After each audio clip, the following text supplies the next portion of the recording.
시달렸어. 여러분 이거 다 거짓말인 걸 아시죠? 허풍입니다, 허풍. 누가 나에게 거울을 던질 수 있을까요?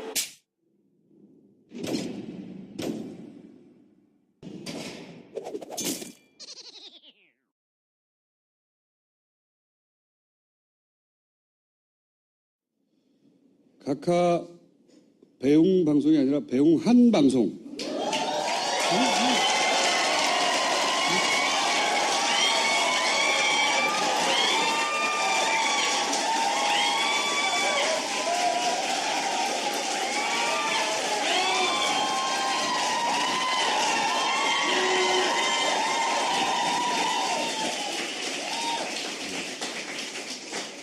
그만해. 너무 짠 거 같잖아. 다스베다 제 15회 시작하겠습니다. 자, 욕쟁이 김용민. 아유, 반갑습니다. MB가 들어가셨는데, 아마도 금명간 구속영장 청구가 되지 않겠어요? 당연히 되겠죠. 조진은 취재 갔어요. 뭐, 출국했다, 입국했다, 다시 출국했다, 다음 주 말까지 계속 그런 일정을 알고 있고, 주진우 이야기는 좀 이따 하고, 자, 우리 각하 이야기 먼저 해볼까요? 이거 뭐야? 이거 뭐야, 이거? 나 처음 보는 건데? 뭐야? 저는 오늘 참담한 심정으로 이 자리에 섰습니다.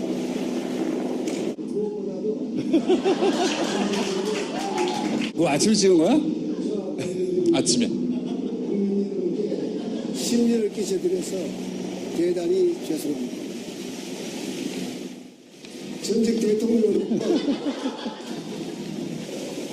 역사에서 이번 일로 마지막이 되었으면 합니다. 다시 한번 국민 여러분들에게 죄송스럽다는 말씀을 말을 왜 하나도 안 나와? 네 조시다라고 했던 것 같은데. 저도 출석 장면 라이브로 봤거든요. 그래서 저희가 이제 원래 큰 일이기 때문에 딴지일보를 투입했다. 아무것도 취재할 게 없는 거야. 응? 한편에 수묵화야, 수묵화. 응?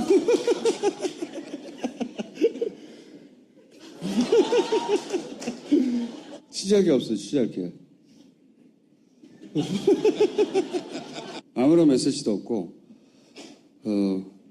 굉장히 비겁한 멘트를 날려갔죠. 할 말은 많은데 하지 않겠다.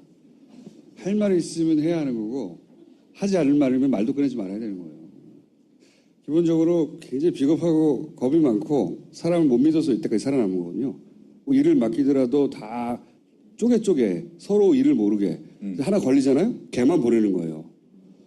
나는 몰랐다고 하고. 항상 그런 방식으로 일을 처리해왔어요. 예. 근데 이번엔 한꺼번에 다 걸렸기 때문에 방법이 없는 거지. 모두가 다 걸렸으니까. 보낼 방법이 없는 거야, 다. 다 돌아섰기 때문에. 그래서 가는 겁니다, 지금. 만약에 한 건만 걸렸다, 그럼 이번에 또 빠져나갔을 거예요. 걔한테 모든 걸 다 뒤집어 씌우고, 그 주변 정황을 모두 다 조작하고, 또는 뭐 증인을 사고 돈을 주고 해서 빠져나갔을 거예요. 예. 그렇게 항상 살아남았기 때문에, 포토라인에 서서도 기본적으로 자기가 일국의 대통령이었기 때문에 가질 수 있는 뭐 품이나 아니면 뭐 자존심이나 뭐 이런 게 있을 수 있잖아요. 아무것도 없잖아. 아무도 안 보여. 존만이에요.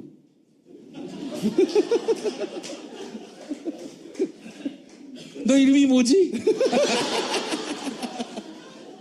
다음 주에 오늘 출두했을 때 발언을 갖고 한번 새로운 연설을 만들어 보겠습니다. 오늘은 원소스가 없어서, 예. 법률가들 이야기를 들어보니까 다음 주 중반쯤 아마 영장이 늦어도 그때까지는 청구가 되고 목요일 금요일쯤에는 실질 심사를 통해서 갈지 말지가 결정될 것 같다. 주말쯤에는 뭐 이야기를 떨어지겠죠. 김용민의 정치쇼에서 오늘 다뤘습니다. 예. 그리고 이제 주진우는 삼성 관련 취재를 갔어요. 예.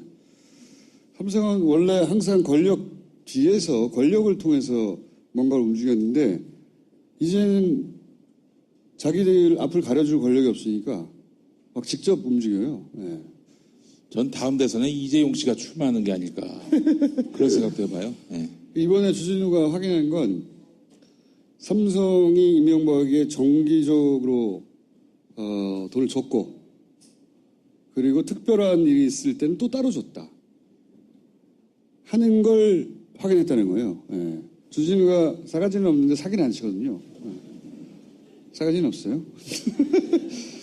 그걸 확인한 것이고 아니 그게 사실로 드러나면은 어떻게 돼? 처벌은? 삼성이 줬다는 거지. 줬다는 거예요? 네. 김영란법 위반인가? 여튼 출국 전날 밤에 이제 만났거든요. 만나면서 사실 신세 한탄 했어요, 둘이서. 씨발, 인생 족같다고. 이번 주에 이명박 전 대통령이 이제 포토라인을 쓰게 되는데 그 현장에 가시죠? 못 갈 것 같습니다. 중요한 취재가 있어서 제가 지금 어디 급히 출장 가고 있습니다. 공항 가는 길입니다. 이명박 포토라인 보겠다고 우리가 한 9년, 10년 달려왔는데 자, 어쨌든 주진우 응원해 주시고 삼성이 따라 붙었겠죠? 최근에 좀 심상치 않다. 자기한테 오는 연락이나 책상 위에 그러다 죽는 수가 있다는 건 뭐 메모 두고 간다든가 메모를 두고 갔어. 메모를 최근 기술 하나 짧은 거 소개드리면 예를 들어서 지난 방송 내용이잖아요. 제가 한 말을 완전히 뒤집어서 왜곡한 거거든요. 순서를 바꿔서. 근데 이거 연합뉴스에서 시작한 거예요. 보통 사람들은 연합은 팩트를 있는 그대로 보도한다고 생각하기 때문에 그냥 받아들여서 엄청 많이 받았어요. 근데 예를 들어서 이런 거 JTBC가 박수 받아야 하지만 그러나 사람들이 불만이 있다. 왜 한쪽 지역만 나오냐. 내가 한 말은 이게 아니야. 내가 한 말 완전히 거꾸로야. 불만이 있는데 근데 JTBC는 박수를 받아야 한다는 거거든. 거꾸로거든. 그리고 한쪽 지역만 나온다 이런 얘기가 있는데 그럼 지금은 그런 얘기를 하면 안 된다는 거거든. 아, 씨발 완전히 반대잖아. 아니 굉장히 흔한 기술이긴 해요, 이게. 흔한 기술이긴 한데 근데 다스베이다 인터넷에 멀쩡히 떠 있잖아요. 긴 내용도 아니라 3분만 보면 다 확인할 수 있는데 여기 기술 들어온 거거든, 이거. 완전 사기인데. 이런 건 과거에도 많았어요. 김어준을 씹는 패턴이 있습니다. 제목만 봐요. 보질 않아. 그리고 막 질러. 문제가 되면은 막 그 시민들이 당신이 이게 다 읽었냐, 다 들었냐 이렇게 나오면은 그땐 듣습니다. 그러더니 그 말이나 이 말이나 똑같다. anyway, 그런 건 중요한 게 아니고 난 중요해요. 나도 똑같이 당했거든. 이거 뭐 진짜 원래 예전부터 그래왔고 매뉴얼이 있나 봐 이게. 확대 재생산되면 사실 누군가 끊어줄 법도 하잖아요. 들어봤는데 그거 아니라고. 들어봤는데 그거 아니라고 확인한 기자들도 기사를 써주진 않아요. 그냥 김어준 투준하면은 좀 폼이 안 나니까. 섭섭하는 그런 건 없어요. 근데 항상 그래왔기 때문에 화는 안 나는데 근데 이게 정권이 교체된 다음에 연합뉴스를 통해서 이런 기술이 들어오니까 신선해요. 이런 후진 기술은 더 이상 안 쓸 줄 알았거든요. 얘 죽이고 싶어서 환장했구나. 아니, 이거 뭐 투덜대는 건 그만하고 내가 선배로서 제가 말씀을 드리는 김어준 저 정도 말했을 거 틀림없어, 씨발. 이렇게 생각하니까 확인할 필요가 없는 거지. 거기까지 이해가는데 왜 지금 이런 오래된 기술을 쓰고 있을까 하는 생각을 하는 거죠, 저는. 그건 여기까지고. 이제 드디어 이제 경험을 하는구나. 난임검사 관련해서는 항상 그래왔으니까. 근데 신선하다는 이유가 이거 굉장히 올드한 방법이고 대단한 기술도 아니거든요. 여기 낚이는 사람도 있고 다 찾아보는 사람도 있고 뭐 아니네 하는 사람도 있겠지만 그 왜 필요하냐 이거죠. 이 시점에. 그 지점에 대한 주목합니다. 왜 지금 이걸 필요로 할까? 아직 선거는 본격적으로 시작되지도 않았는데 너무 일찍이잖아요. 씨발. 그래서 하여튼 주진우한테 일어난 일도 심상치 않고. 다음으로 들어가기 전에 자유한국당의 논평을 소개를 해드리겠습니다. 음침한 팟캐스트? 그렇지. 김어준은 평생 음침한 곳에서 팟캐스트나 하라. 야, 그 당 소속도 여기 와서 많이 했어. 아, 그런 건 귀엽지, 그냥. 음침한 스튜디오에서 평생 팟캐스트나 하라.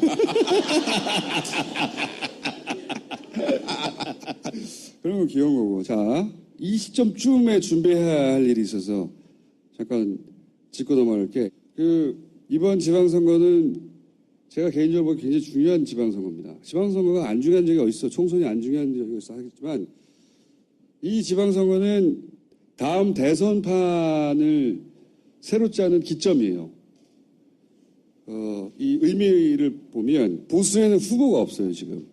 유승민은 너무 스스로 똑똑해서 이런 이 컨트롤 타워 말을 잘 안 듣는 스타일이고, 그 안철수 대표 정도가 딱 좋은데 손잡기. 그 국민당 뻐개고 막 호남 버리고 그래서 이쪽에 붙는 그림을 만들어 놨잖아요.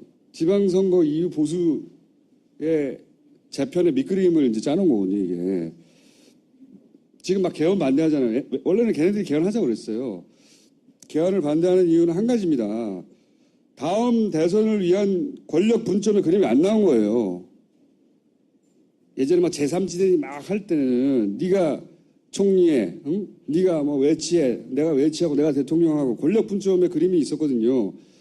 이번에는 그 그림이 안 나왔기 때문에 개헌을 하면 안 되는 거예요. 걔네 입장에서는. 구도가 쓰면 거기에 맞춰서 개헌하자고 이제 치고 나올 거예요, 다시. 이 개헌하는 것이 우리의 이익을 실현할 수 있는 것인지 없는 것인지 이게 시뮬레이션이 안 되니까 미루는 거죠. 그렇죠. 다음 대선 그림이 잘 안 그려진 거예요. 그래서 자꾸 연기하자고 그러는 게 다른 이유가 아니라 네, 여기서 잠시 제가 여담을 하면은 편집이 됩니까? 아니면 그냥 나갑니까? 해봐, 씨발. 예? 그 예전에 안철수 씨가 2012년에 힐링 캠프 나갔었잖아요. 안철수도 나가고 박근혜도 나가고 문재인 대통령도 나가고 안철수 씨가 그때 나와가지고 지금 사전 질문지 있을 거 아니에요. 답변을 쓰고 통째로 외워왔다고 합니다.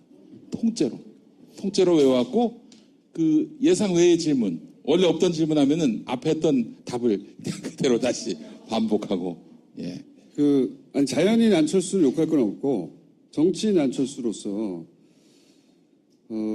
파트너가 누가 될지 예를 들어서 그런 그림이 잘 안 쓰는 거고, 그리고 안철수 플러스 누구로 이게 상황이 만들어질지 판단이 지금 안 되고 있는 거고, 게다가 또 홍준표 대표가 만만치 않게 지금 당을 꿰차고 있어요. 그것도 이 보수 재편의 그림을 그리는데, 밑그림을 그리는데 걸림돌이에요. 이 양반도 여우라 잘 버티고 있어요, 지금. 여하간 보수 재편의 밑그림이 그려지는 출발점이 지방선거의 결과이기 때문에 이게 대선에 이어지는 겁니다. 그래서 저 홍준표 지사가 얼마 전에 김경수 민주당 의원한테 너 저 경남지사 출마하지 마라 이렇게 얘기했다는 거예요. 그러니까 경남에서 승리를 해야 자기의 이제 백그라운드 텃밭이 생기는 거죠. 그래서 경남만은 사수하기 위해서 아마 경남 선거를 홍준표 대표는 생명력이 굉장히 끈질긴 네. 사람이에요.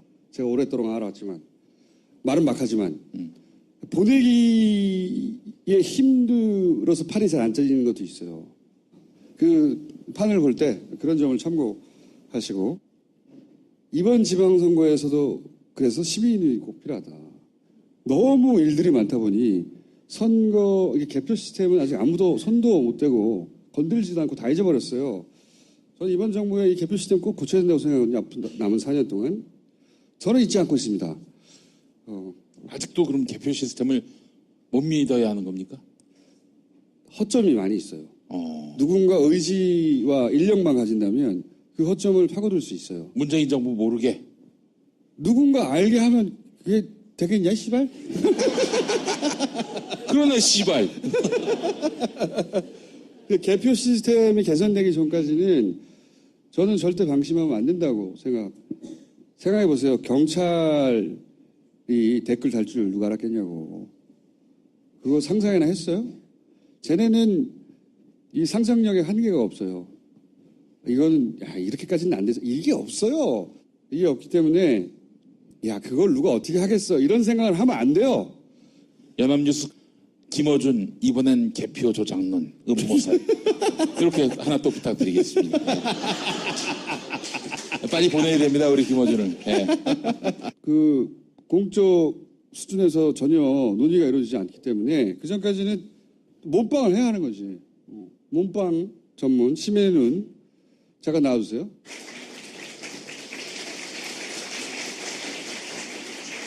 이렇게 늙었어요. 예. 몸빵아니라고 늙었습니다. 저는 MB 내일 들어간다는 거 보고 시민의 눈을 불러야 되겠다. 2달 전부터 만나서 계속 이거 준비해야 된다고 해왔어요. 그래서 조용히 준비해 왔고 오늘 좀 알리러 나온 겁니다. 예, 그 시민의 눈 3기죠. 네, 세 번째. 3기는 아직 선거 시스템은 변한 것이 없다. 이게 완전 몸빵을 하는 거거든요. 다 네. 아시잖아요. 무식하게 그냥 서서 밤새는 거. 24시간, 5일 동안. 개 무식하게 그냥. 거기 앞에 딱 서 있는 거 아니야, 문 앞에. 응? 아마 해방일에 가장 무식한 단체 중에 하나죠. 특별한 기술 필요 없고 가만 서 있는 거거든요. 문 앞에. 그런데 말이죠. 그 진짜 위력이 대단합니다. 누가 근처에서 부정할 생각을. 그 문 앞에까지 못 가게 하는 경우도 있어요. 그렇죠. 그러면 그래서- 출입구가 많으니까. 그래서 용인의 기흥구 같은 경우에는 건물 외곽, 그것도 담장 옆에 거기서 못 들어가게 하니까 담장 너머 그 반대편에서 카메라를 대고 텐트 치고. 텐트 치고 네.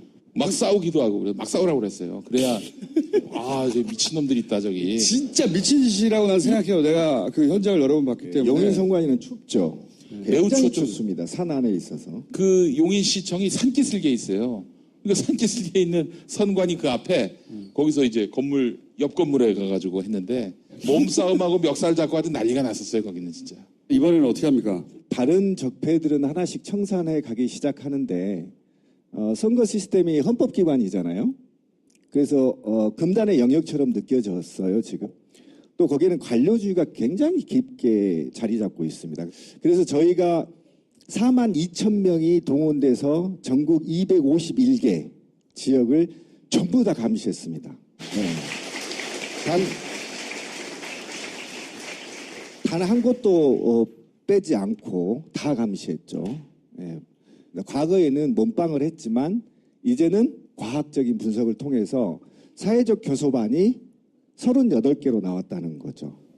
그래요? 그래서 이 교섭안을 그제 선관위에 통보했고 앞으로 청와대, 국회, 각 정당에 다 통보해서 이 38개 조항을 반드시 지방선거 전에 어떻게든 예를 들면 해서요. 중요한 거 한두 개만 알려줘봐요. 예를 들면 투표지 분류기 같은 경우가 이번에 오동작을 거의 대부분을 일으켰죠. 거의 전국에 동시에 다 있었습니다. 그래요? 예, 광주 지역은 4시간 동안 투표가 중단됐어요.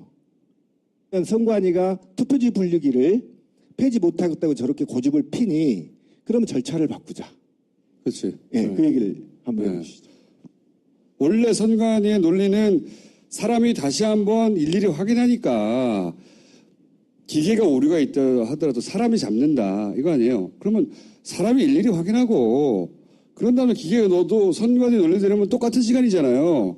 정말 그 논리가 맞다면 순서만 바꾸자. 그래도 이 기계를 통해 일어나는 오류들은 다 없어지는 거거든요. 그러면 간단하게 말하면 그런 제안을 한 거죠. 그렇죠. 네, 그대로 하되 순서만 바꾸자. 선관위에 이때까지 주장했던 논리대로는 못 바꿀 이유가 없어요. 기계를 했다가 사람이 일일이 확인하니 전혀 문제가 없다. 그러면 사람이 일일이 확인하고 일본이 그렇게 하거든요. 기계로 확인하자. 아무 문제가 없어요. 논리적으로는. 그걸 요구했다는 거죠. 그렇죠. 그 요구가 되었고 또 이제 거소투표가 가장 큰 문제입니다. 전국의 거소투표소 10명 이상 거소투표가 약 1,100군데 정도가 있거든요. 거소투표가 뭡니까? 장애인 시설이나 시설들 가서 하는 거죠. 그런데 직접 투표소로 못 오는 분들을 위해서. 그렇죠. 네. 그런데 이 투표 책임이 그 시설 기관장한테 있어요. 그러니까 이 시설이 전국 동시에 이루어진 게 아니라 그 일정 기간 내에 하고 싶은 날 하는 거예요. 그런데 저희 중앙선관위하고 시민의 눈이 1,100곳을 모두 다 배정을 해서 청관하겠다 해서 선관위가 허락을 해서 갔는데 일정을 다 배정했을 거 아닙니까? 네. 그런데 우리 시민의 눈이 감시하기 전에 이미 투표가 완료돼 버렸어요.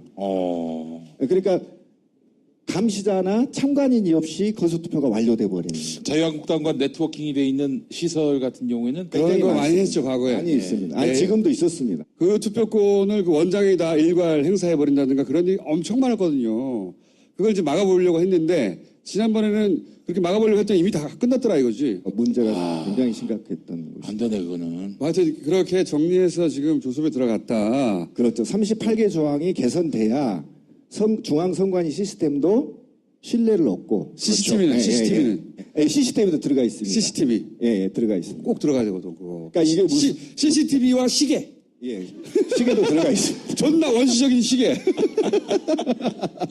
저 초침이 돌아가는. 그렇지. 시계. 그런데 그 개선 사항이 저희가 이번에 교섭안에는 이런 게 있어요. 아니야. 초침이 돌아가고 그 밑에 디지털 날짜가 표시돼야 돼. 예, 맞아요. 같이. 반드시 있어야 돼요. 24시만 돌리고 나면 똑같이 돌아가잖아. 응? 이번에는 아예 선관위 구역 내에 지역 선관위 251개 구역 내에 컨테이너 박스나 이런 걸 아예 모델링을 만들어서 거기에 보관을 해서 외부에서나 내부에서나 다 볼 수 있게끔 하는 것이 어떻겠냐라는 제안이 지금 되어 있는. 이제 시민연대는 끝났을 거라고 생각하셨겠지만 아니고 계속 준비해 왔고 지금 나올 타이밍이 돼서 지금 나온 겁니다. 그래서 혹자들이 그 시민의 눈이 그 감시병에 걸린 사람들이 미쳤다 이렇게 얘기를 하는데 음모론에 젖어서. 그렇지 않습니다. 저희는 초중파 운동이고요. 촛불혁명 이후에 국가 시스템에 전체적으로 시민들이 참여하고 감시하는 것이 트렌드더라. 이게 저희가 미쳐서 감시하는 게 아니고 어떻게 5만 미치기도 명이 했지. 예. 미쳐서 감시하겠으면 시스템들이 전부 오픈돼서 시민들이 곳곳에서 참여하는 것은 트렌드이기 때문에 이것이 뭐 특별한 건 아니다. 이제는 계속 자, 그럼 필요한 게 뭐예요 지금? 선거운동 밀착 감시 활동이 이번에 추가된 겁니다. 5월 30일부터 시작됩니다. 이때 여야를 막론하고 후보들 전면 밀착 감시를 선언하는 겁니다. 그래서 저희가 원래 좀 무식하잖아요. 예. 모든 후보를 카메라 들고 쫓아다니는 거예요. 예. 24시간 해서 아예 선거운동의 적폐를 시민이 직접 뿌리를 뽑자 이번 참에. 더더욱이 이번에는 사람들 진짜. 허위사실 유포, 국가기밀 누설, 비방, 폭로, 특히 지역감정, 가짜 뉴스. 가짜뉴스 이거 모조리 촬영해서 경찰과 중앙선관위와 경찰 다 연계해서 그냥 토스 그 즉시 고발 조치해서 즉시 수사를 단행해서 처벌할 수 있는 제도를 만들어라 이렇게 교섭안이 들어가 있거든요. 시계 꼭 예. 들어가야 돼. 시계. 시계는 이번에 꼭 들어갈 겁니다. 꼭 걱정 들어가야 마십시오. 돼, 시계. 예. 그래서 그동안에 저희가 일상적인 자원봉사 활동을 했어요. 중앙에 상근자 한 명도 없었고요. 비용도 제로였는데 모금으로 시작했거든요. 너무 불안해. 그래서 자, 땡큐 먼저 하고. 전국적으로 가겠습니다. 그러니까 하고 싶은 말 빨리 해 그러면. 예, 그래서 중앙에 사무실도 좀 있어야 되겠고, 그다음에 상근자도 있어야 되겠고, 저 혼자 하기가 이제 힘들어요. 앵벌이 그래서 나온 거 아니야 지금. 많이 활동에 가입해 주시고 관심 가져주십시오. 네. 010-9629 2500번이고요. 전화번호만 기억하시면 됩니다. 아, 그래? 전화번호만. 929 2500 알겠습니다. 문자 주십시오. 010-9629 010-9629 2500번. 예. 010-9629 2500번. 아니 근데 이 모두가 거의라고 하죠. 거의 모두가 잊고 있었는데 이 시민운동 조직은 계속 조직을 다져왔어요. 다 잊고 있을 때 다시 등장한 겁니다. 우리 이렇게 그만큼 준비되어 있으니까 도와달라고. 이 시민운동 도와줘야 돼요. 누구나 할 수 있습니다. 누구나 할 수 있고 밤잠 없으면 됩니다. 근데 선거 시스템은 굉장히 단순하고 투명해야 됩니다. 그렇지. 이 시스템은 후진적이라면 선진적 시스템을 도입하는 게 맞거든요. 가장 그래서 원시적으로 그렇죠. 누구나 쉽게 해야 보면 된다. 그렇구나라고 인식해야 되는데 독일처럼 해야 돼. 예. 지금 굉장히 어렵습니다. 대부분의 유럽 국가처럼 해요. 투표하고 거기 까고 사람이 세고 그게 기술이 없어서 그렇게 하는 게 아니에요. 그게 가장 간단한 거예요. 왜 그걸 안 하냐고 그렇게. 지금 그렇게 안 돌아가고 있으니 일단 그 전까지는 몸빵 하는 겁니다. 몸빵 하는 것이고 이분들을 꼭 도와줘야 된다. 자, 끝! 그러니까 우리가 다 잊고 있을 때 이거 계속 하고 있었던 거예요. 예. 근데 제가 사실 지난 대선 때 이렇게 지키시는 분들 만나뵀는데 밤 12시에 갔는데 여성 두 분이 거기서 지키고 계시는 거예요. 오히려 여성들이 더 많아요. 네, 항상 아이씨, 남자 쓸모없다 생각하는 게 최강의 전투력은 50대 중반의 여성들이야. 아무도 이길 수가 없어. 우리 시민의 눈 관계자분들께 욕설 강의를 좀 한번 해볼까. 예전에 김대중 전 대통령 목소리로 무슨 욕 흉내내는 것이 있다면 나쁜 신문 보지 말고, 나쁜 정당 찍지 말고, 그리고 이 다다못해 담벼락을 보고 욕이라도 하세요. 자, 그러면 이제 욕을 어떻게 하느냐 따라해 보세요. 님이 시벌로마. 싸우려. 우리는 싸우려. 자, 많이 좀 참여해 주시고 특히 남성분들이 남자분들이 이 조직은 그냥 누가 큰 돈을 쾌척해서 운영되는 게 아니고 그냥 자기들 힘으로 여기까지 온 거예요. 몇만 명씩 모여 있거든요. 자기 일상 하다가 선거됐다가 치면 막 모여서 이거 하고 다시 돌아가고 그런 거예요. 도와줘야 됩니다. 자, 1800-9222 정직한 가격에 착한 콜 꽃배달 서비스. 구매 금액의 5%는 어려운 이웃에게 기부됩니다. 1800-9222 착한 콜.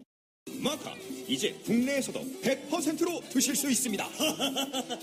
딴지마켓에서 파는 마구 마카 남녀노소 모두에게 줬어. PPL 시간이 돌아왔습니다, 여러분. 자, 첫 번째 광고는 엠푸드의 누룽현미. 초등 딸내미가 있는 사장님이 더 잘 먹고 잘 살기 위해 개발한 누룽현미. 네, 여러분 현미 좋은 거 다 아시죠? 당뇨 환자들에게 쌀밥보다는 현미밥이 좋은 이유 잘 아실 겁니다. 영양 만점이기 때문인데요. 자, 맨날 먹는 그 밥이 개밥은 아닌데 자식 잘 먹고 잘 살게 하기 위해 허겁지겁 밥을 먹게 됩니다. 자, 누룽현미 맛이 나는 고소한 누룽현미를 직접 먹어봐야 그 맛을 압니다. 자, 여러분 누룽현미 맛. 우리 육식을 좋아하는 김어준 총수조차도 밥을 안 먹어요. 보니까 같이 밥을 먹어봤는데 이 양반 고기만 먹습니다. 고기만 먹어요. 그래서 어느 날 가보면은 고기만 없고, 고기만 없는 탕수육, 여러분, 소스만 있는 거예요, 소스만. 자, 밥은 절대 안 먹습니다. 자, 육식을 좋아하는 김어준 총수도 유일하게 먹는 곡기는 바로 누룽현미밥입니다. 자, 야근 약사에게 누룽현미는 딴지마켓에서 여러분 누룽현미 많이 사랑해 주시기 바랍니다. 자, 새시대 필수품 케어된 이거 사용해 보신 분 계십니까? 이를 안 닦는 제 아들이 이를 닦기 시작했습니다. 이 닦기 싫으면은 이거 리체의 케어된 4D 전동 칫솔을 강력하게 권합니다. 일상생활에서 바쁘면 치아 관리가 힘들지요. 치과 갈 일이 있더라도 미루고 못 가게 되는 현실. 또 가면 욕먹을까봐, 비난 들을까봐 치과에 못 가는 분들이 많이 계십니다. 평소에 치아 관리 잘하면 그런 걱정 왜 합니까? 케어되는 세상에 없던 기술로 만들어진 전자동 칫솔입니다. 회전과 좌우 운동을 동시에 하는 칫솔모. 치아에 닿는 순간 칫솔모의 회전력에 의해서 자동으로 깊숙한 곳까지 들어갑니다.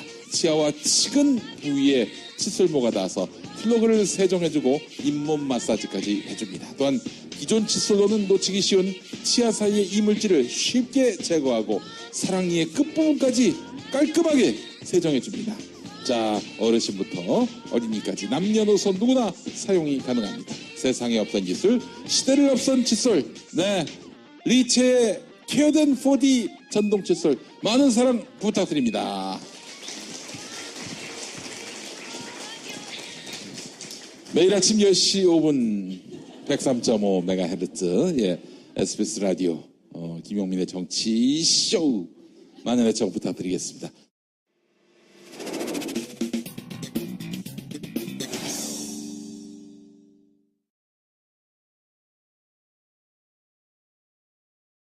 메인 게스트는 포스코의 내부 고발자 PD 수첩에 나오셨던 분이죠. 잠깐 나오셨던 분이죠. 예, 예. 블랙하우스에서도 나오셨던 정민우 씨를 모시겠습니다.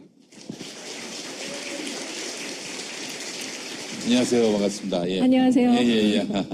여러분들 처음 와보셨죠? 네, 처음 와봤어요. 그렇겠죠. 네, 정말 많이 오셨네요. 네.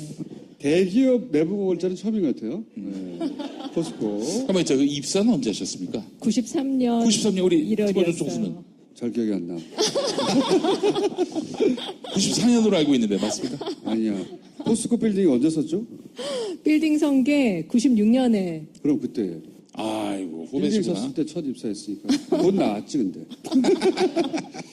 오늘 모신 이유가 이제 각하가 들어갔는데 그건 용돈에 불과하고 진짜 공과금 자꾸 말씀드리지만 그 양반 입장에서 공과금 수준이에요. 그 돈은. 수도요금 100억. 수준에. 100억. 그렇지 100억 공과금이에요. 진짜 드신 거는 아직 털급도 나오지 않았다.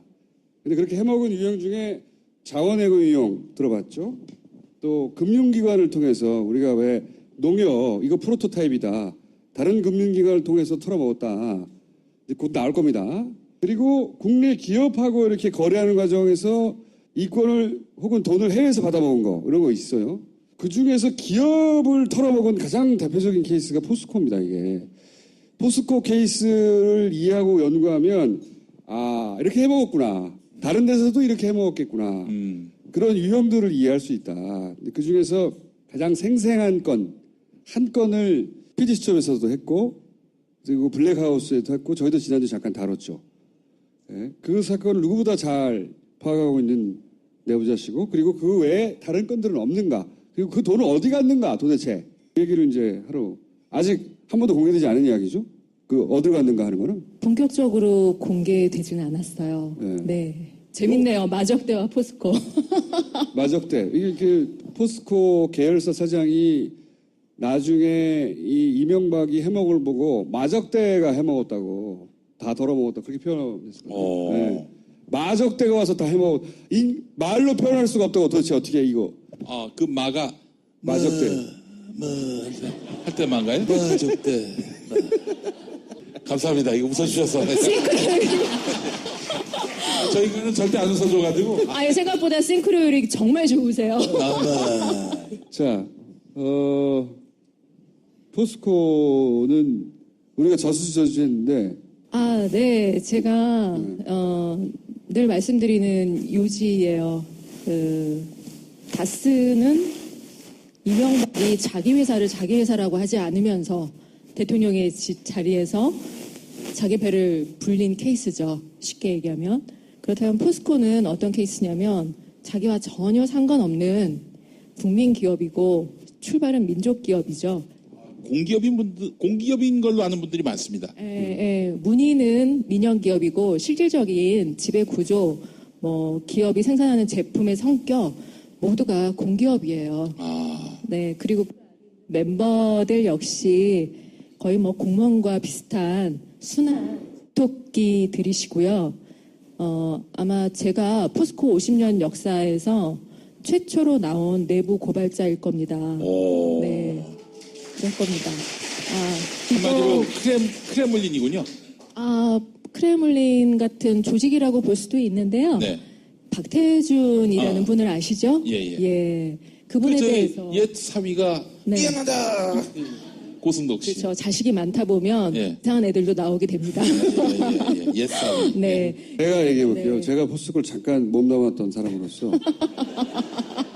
저하고 참 안 맞았는데 나중에 월급 많이 준다고 그래서 갔어요 그때. 포스코는 자부심이 굉장한 자기 자부심. 우리는 국가의 중추야. 이런 자부심이 그때 당시 똘똘 뭉쳐있던 것이었거든요. 우리는 전 세계 최고야 이런 거. 아무도 우리를 못 이겨. 이런 자신감과 실제 그런 실력도 있었고 돈도 많았죠.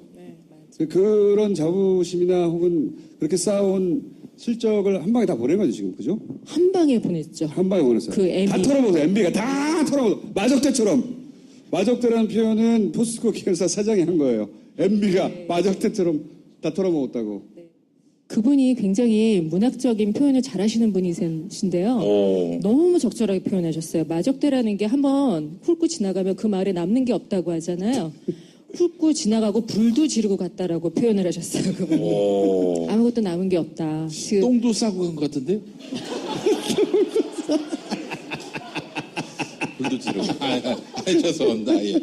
아니 그 마적대 M을 위시한 그 두목이 와서 불을 다 지르고 간 덕분에 저는 솔직히 제 개인적으로 말씀드리면 포스코라는 틀 안에서 화초처럼 저희 편안하게 잘 살 줄 알았어요.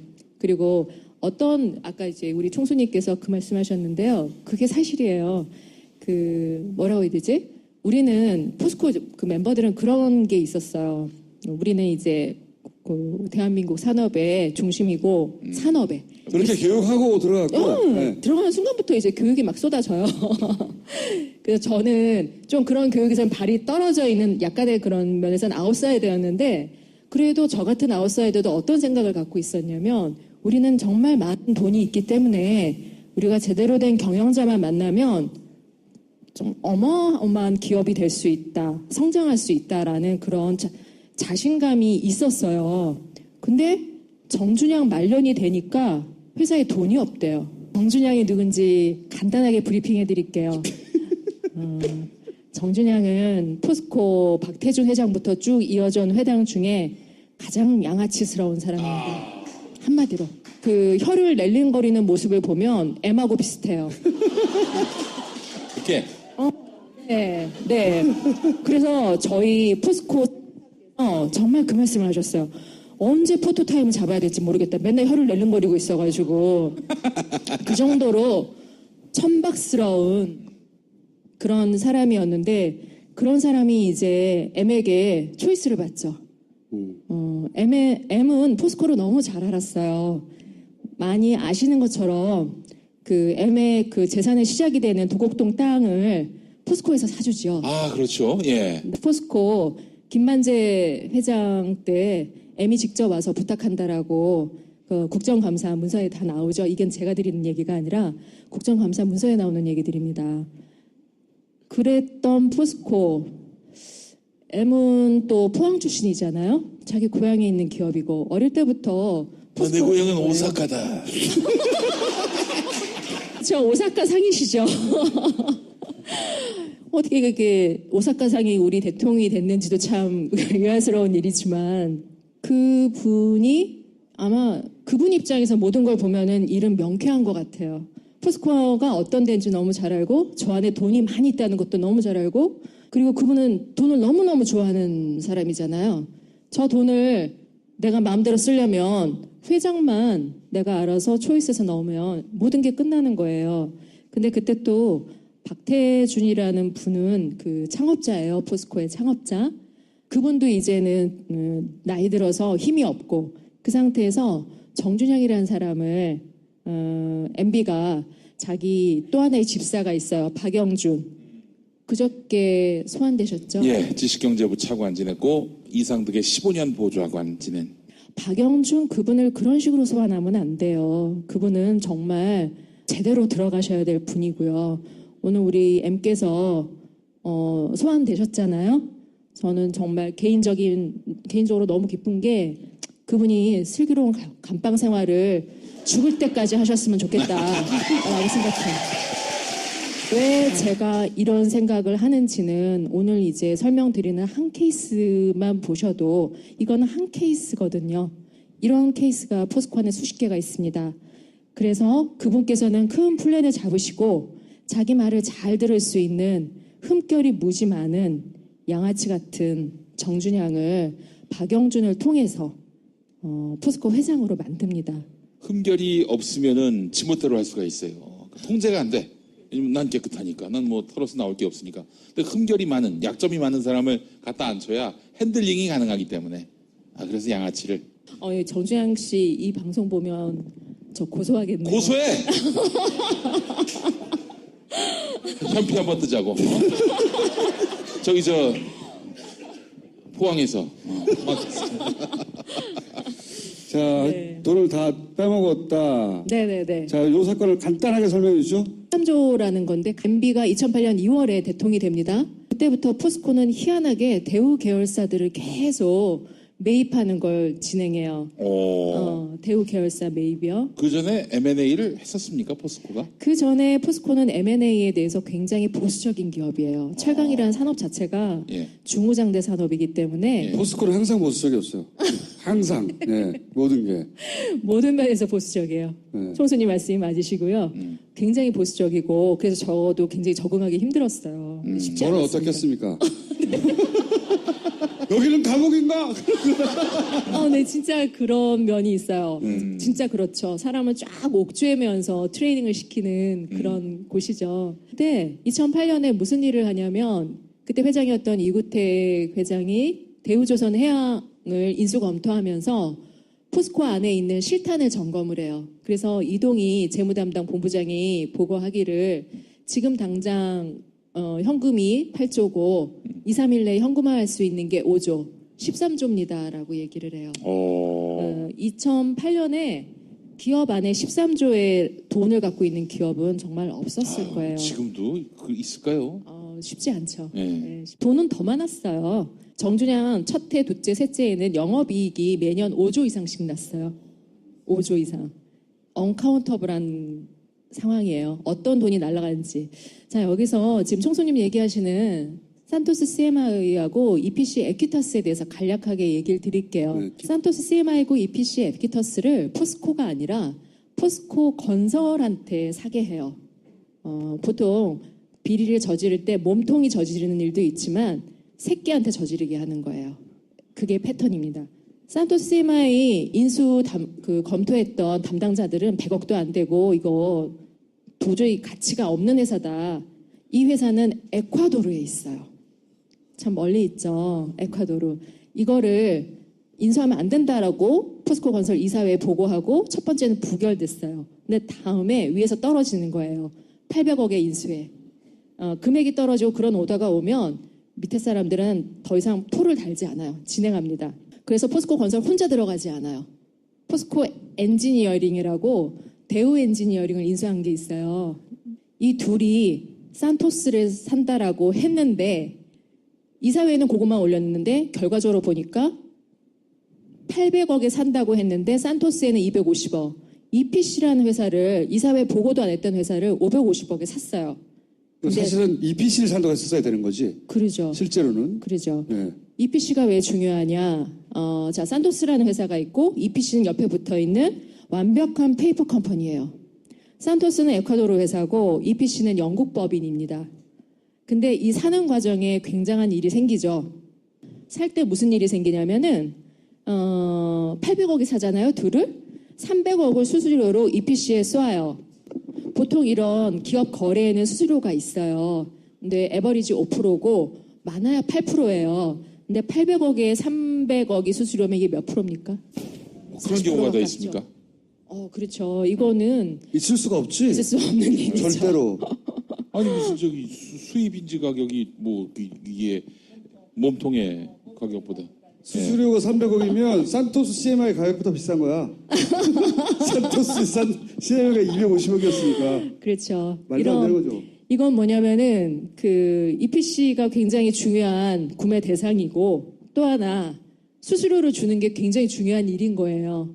근데 이 수수료가 EPC에 보내니까 당연히 영국으로 가는 줄 알았더니 이 돈이 스위스로 흘렀다는 거죠. 아이고 뭐 대략 그림이 다 보입니다.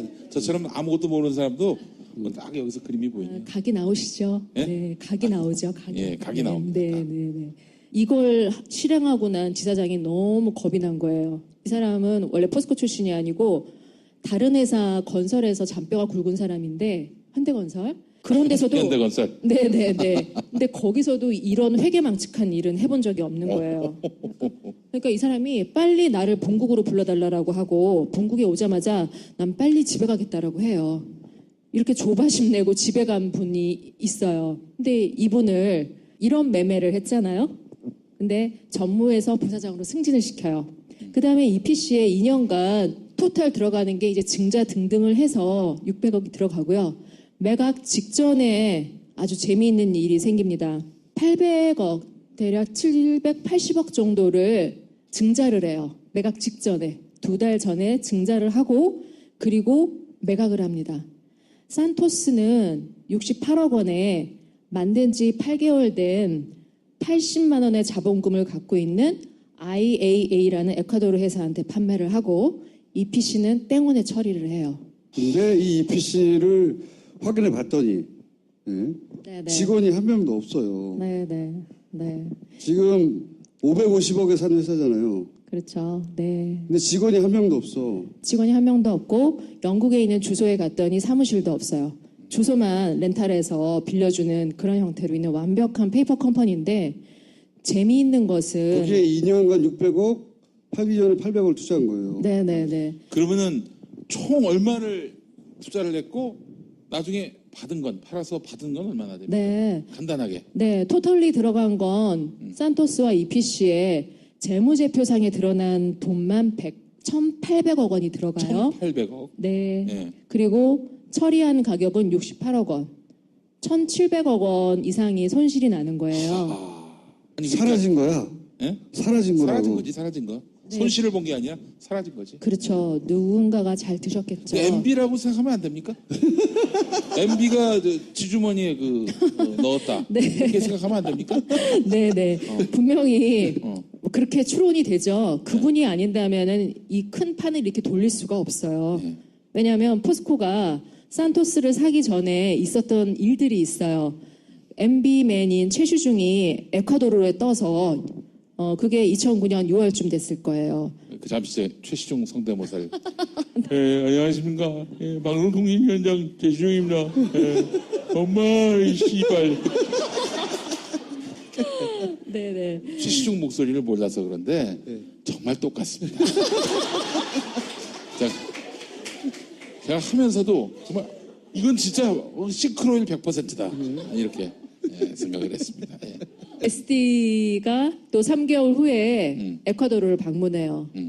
그들이 말하는 건 그거였습니다. 그때 천안함 폭침이 일어나요. 천안함이 북한 소행이라는 에콰도르가 좌파 정권이니까 좌파 정권의 그 지지를 얻어야 한다라는 게 그들이 거는 명분이었어요. 그들이 뭐 그렇게 국가를 생각하는 분들이 아니잖아요. 그러니까 에콰도르로부터 천안함은 북한 소행이다라는 멘트를 네, 따내기 위해 이상덕 씨가 한 거예요? 네네. 그렇게 내세웠다고. 말이 되냐? 그게? 말이 된다고 생각해? 에콰도르가 천안함이 북한 소행이라고 말하는 게 무슨 영향이 있다고 명분을 그렇게 내세웠어요. 그렇죠. 상당무계한데 그렇게 명분을 내세워서 에콰도르에 가서 에콰도르에 우리가 투자해야 된다고. 네네네. 예. 그렇게 저도 말이 안 되는 소리, 저도 말이 안 되는 소리. 정말 이거는 뉴스타파에서 그렇게 얘기를 했었는데 그거는 지금 총수님 말씀하신 대로 말도 안 되는 얘기예요. 네. 에콰도르가 선언을 해준다고 해서 그게 무슨 세계 지형에 도움이 될 것이며 말이 안 되죠. 이유를 그렇게 대고 에콰도르 가서 그렇죠. 저걸 사야 된다고 그런 거예요. 네, 그렇게 얘기하고 3개월 후에 2009년 9월에 에콰도르 대통령이 한국으로 답방을 옵니다. 답방을 와서 한국 기업이 산토스를 사달라고 그래요. 이게 된 거지. 가서 이거를 사달라고 우리한테 요청해라 라고 얘기가 된 거고. 그래서 이제 2011년부터 저 프로세스가 이어졌던 거군요. 그 전에 네. 이제 에콰도르 대통령이 한국에 와서 이제 그 전에 이상덕 최수진이 가가지고 왜 갔냐? 천안함 지지를 얻기 위해서. 네. 이 개구나 씨발. 하여튼 이유는 그거예요. 예. 공식적으로. 그러고 보니 황당하잖아요. 그런 이유로 갔다가 에콰도르 대통령이 오는데 요걸 꼭 찍어서 사달라고 그런다고 요걸. 사달라고 그러면 엄청 큰 걸 사달라고 하던가. 명분을 만든 거죠 이렇게 짜맞춰서. 만들고 나서 근데 실제로 얘를 800억에 산다고 그랬는데 얘는 250억이고 얘가 550억. 그중에 수수료가 300억. 그런데 그 에쿼티스는 여기를 550억에 샀는데 직원이 한 명도 없고 주소도 없고 아무도 없어. 빵원이야 빵원 활동이 아무 내역이 없어요. 그런데 계속 투자가 이루어져. 네네, 그렇죠. 그리고 팔기 직전에 또 800을 투자해요. 그리고 빵원에 팔아요. 네네, 빵원을 팝니다. 빵원에 이거 팔고 보면은 미친 짓이잖아요. 그냥 보면 완전 미친 짓이거든요. 그래서 그 에콰도르의 지사장이었던 사람이 너무 무서우니까 돌아왔는데 자기 잘릴 줄 알았더니 부사장 됐다는 겁니다. 그 사람을 부사장 시켰고 또 이 과정 이제 정말 재밌는 부분인데요.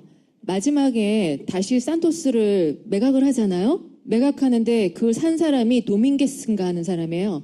IA라고 아까 말씀드린 만든 지 8개월에 자본금 80만 원짜리. 그 사람이 원래 산토스의 원 소유주예요. 그 사람하고 거래를 한 거죠. 잠깐 몇 년 회사를 빌려줘. 사실상 돈 좀 떼줄게. 그 사람이 그러니까 80만 원짜리 회사를 하나 세워가지고 요 돈 68억을 받은 거예요. 네, 네. 원래 주인이. 네. 씨발. 근데 이 십새끼 감옥에서 나오면 내 마음의 감옥에 가둘 거야, 이 개새끼야. 근데 참 재밌는 게 뭐냐면은 저는 이 패턴을 꼭 보셔야 돼요. 여기 처음 사면서 일어나는 거, 수수료 가는 거, 중간에 이제 회계 조작이 일어나기 시작하는데요. 아까 말씀드린 대로 EPC는 페이퍼컴이라고 그랬잖아요. 그런데 포스코 건설과 포스코 N, 제가 포건 포엔이라고 할게요. 포건 포엔이 부지런히 EPC에 뭔가 비즈니스가 있는 것처럼 재무제표상 신고를 해요. 레코드를 만들었는데 레코드 만드는 것도 좀 머리를 많이 쓰지 성의가 없어요. 어떻게 되냐면 포건, 포엔, 포스코가 EPC에 대한 재무제표가 똑같아야 돼요. 각자 중구난방으로 만들고 포엔은 2013년과 12년과 13년에 EPC 손실을 마이너스 1100만 원으로 2년 연속 똑같은 숫자를 집어넣어놔요. 그리고 팔 때도 웬만하면 다른 사람 구해서 플레이를 해야 되잖아요. 근데 다시 했던 애랑 또 하고 너무 성의 없이 일을 진행하는 게 저는 참 그래서 이게 어떻게 생각이 되냐면 이런 일들이 너무 많았던 거예요. 너무 많으니까 아니, 디테일 사기를 쳐도 하나하나 좀 성실하게 사기를 쳐야지. 이 씨발, 그거 그런. 사기칠 게 너무 많았던 거예요. 이거 수사가 된 적이 없었습니까? 지금까지 수사된 적은 없고요. PD수첩 방송 지난달 말이죠. 28일 날 방송하고서 3월 2일 날 바로 고발장을 넣었어요. 이 고발장이라는 건 솔직히 사정기관이 자신 있게 움직이도록 퍼포먼스를 해주는 거거든요. 예. 밖에서 이제 돕는 퍼포먼스를 했죠. 네. M은 그렇게 스케일이 작은 분이 아니에요. 아까 우리 총수님 그 얘기하셨죠? 국내 뇌물 100억? 이분한테 100억은 껌도 아니에요. 껌도 근데도 아닙니다. 뭐 그 삼성이 소송 비용 대납해서 40억 중에 30억 됐고 10억 남았는데 그거는 10억까지 있잖아. 오라고. 예. 작은 돈, 큰 돈들을 다 공평하게 대하셔서 그런 거야. 단 한 푼도 허투루 보시지 않고 그런 거지. 하지만 사이즈가 작은 푼돈이라고 진짜로. 공과금이야 공과금. 그 10억 정도면은 바닥에 떨어진 한 10원 동전 정도의 의미겠네요. 하지만 MB한테는. 반드시 허리를 굽혀 죽으셔. 자, 이분의 스케일대로 오픈을 해드려야 돼요. 이분의 스케일대로. 그러면 정말 포스코에서 나와야 돼요. 이분이 얼마나 스케일이 크신지는. 낱낱하게 모든 자료가 있으니까요. 중요한 건 이것만 해도 1,000억이 넘는데 이제 MB가 다 먹은 거라고 드러나면 MB는 뭐 사실 이제는 네. 근데 재미있는 건요. 산토스에 나온 금액 요거지만 포스코 건설에서 산토스에 계속 운영 자금이라는 걸 보내줬어요. 예. 그게 솔직히 최소 1,000억대예요. 최소 1,000억이고. 또 더블. 그렇죠. 내부자는 3,000억이라는 얘기를 하기도 해요. 그거는 낱낱하게 확인을 해봐야 되는 거니까 산토스 에콰도르의 본사를 가지고만 그 정도고요. 더 중요한 거는 에미 산토스와 EPC를 왜 들여다봤을까요? 얘네들의 네트워크가 필요한 거예요. 산토스는 에콰도르에 본사가 있지만 중남미의 지사가 쫙 뻗어 있는 곳이에요. 예. 거기서 더 큰 일들이 진행이 됩니다. 그거는 지금 브라질 사정당국이 3말 4초에 오픈하실 거예요. 그래서 저는 3말 4초. 예. 요 말씀 뭐냐면 중남미 전체에 지사가 있대요. 여러 군데서 해먹을 수 있는 거예요. 여러 군데서 여기를 베이스로. 네. 아니 근데 지금까지 우리가 쭉 자원 외교 관련한 비리 의혹 살펴봤는데 이게 다 MB 머리에서 나온 것일까? 물론 MB가 주축이 돼서 이루어진 저겠지만은 선수들이 붙었지 다들. 선수 당연히. 대표적인 선수가 누구라고 보세요? 그게 무슨 상관이야. MB면 천놈 되지. 네, 안녕하십니까? 새끼들은 다 딸려 들어가야 돼 있어. 이상주 이지영일까? 걔네들 그러니까 이 MB 비즈니스는 네. 격벽처럼 이루어져 있어요. 격벽처럼. 제가 지금까지 경험한 바에 의하면 요쪽 덩어리는 얘네만 알고 저쪽 덩어리는 얘네만 알고 그런데 그중에 거의 유일하게 왔다 갔다 하는 케이스가 이지영. 해외에서 돈을 좀 모아야 될 거 아니에요, 어딘가로. 그렇죠. 그리고 삼성과의 거래는 저는 이상주 사회를 의심합니다. 그렇게 최종 수금단에 있는 아이들 이 따로 있고 나머지는 각각 빨대를 대가서 쭉쭉쭉 빨아대는 거예요. 근데 그 각각은 옆에서 무슨 일을 하는지 몰라. 제가 여태까지 알기로는. 이지영을 반드시 잡아서 어떻게 하려고. 족칠 거야, 이 새끼야. 이지영이 이 집안의 브레인이죠. 이 집안의 브레인이고 지금 송수님 얘기하신 대로 각 거점별로 거점 우두머리를 뒀을 거예요. 그리고 당연히 이게 MB가 마스터시고 그 밑에 조직화된 팀이 움직이는 거죠. 그거는 최순실에서도 패턴이 똑같아요. MB 패턴과 최순실 패턴이 똑같아요. 최순실은 너무 구멍가게처럼 했고요. 최순실도 팀이 있어요. 여기는 글로벌하게 했어요. 글로벌하게 제대로. 재밌는 얘기 해드릴게요. 포스코에서는 이게 투자 실패다 뭐 그런 식으로 변명을 하죠. 그럼 투자 실패였다면은 그 관계된 사람들이 다 거기에 따른 응당의 책임을 져야 되잖아요. 예.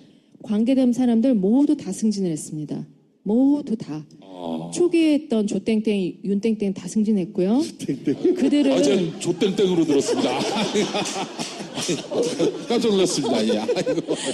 자, 조땡땡, 윤땡땡은 다음에 포스코의 부사장, 계열사 사장으로 다 승진들을 해요. 승진들을 하고 그 중에 한 명은 포스코로 복귀할 때 유독 산토스 자료만 다 챙겨서 갔다는 게 비서의 증언이에요. 그 정도로 괴로웠던 아이템이고 관리해야 되는 아이템이기도 한 거예요. 너무 티나게 해서.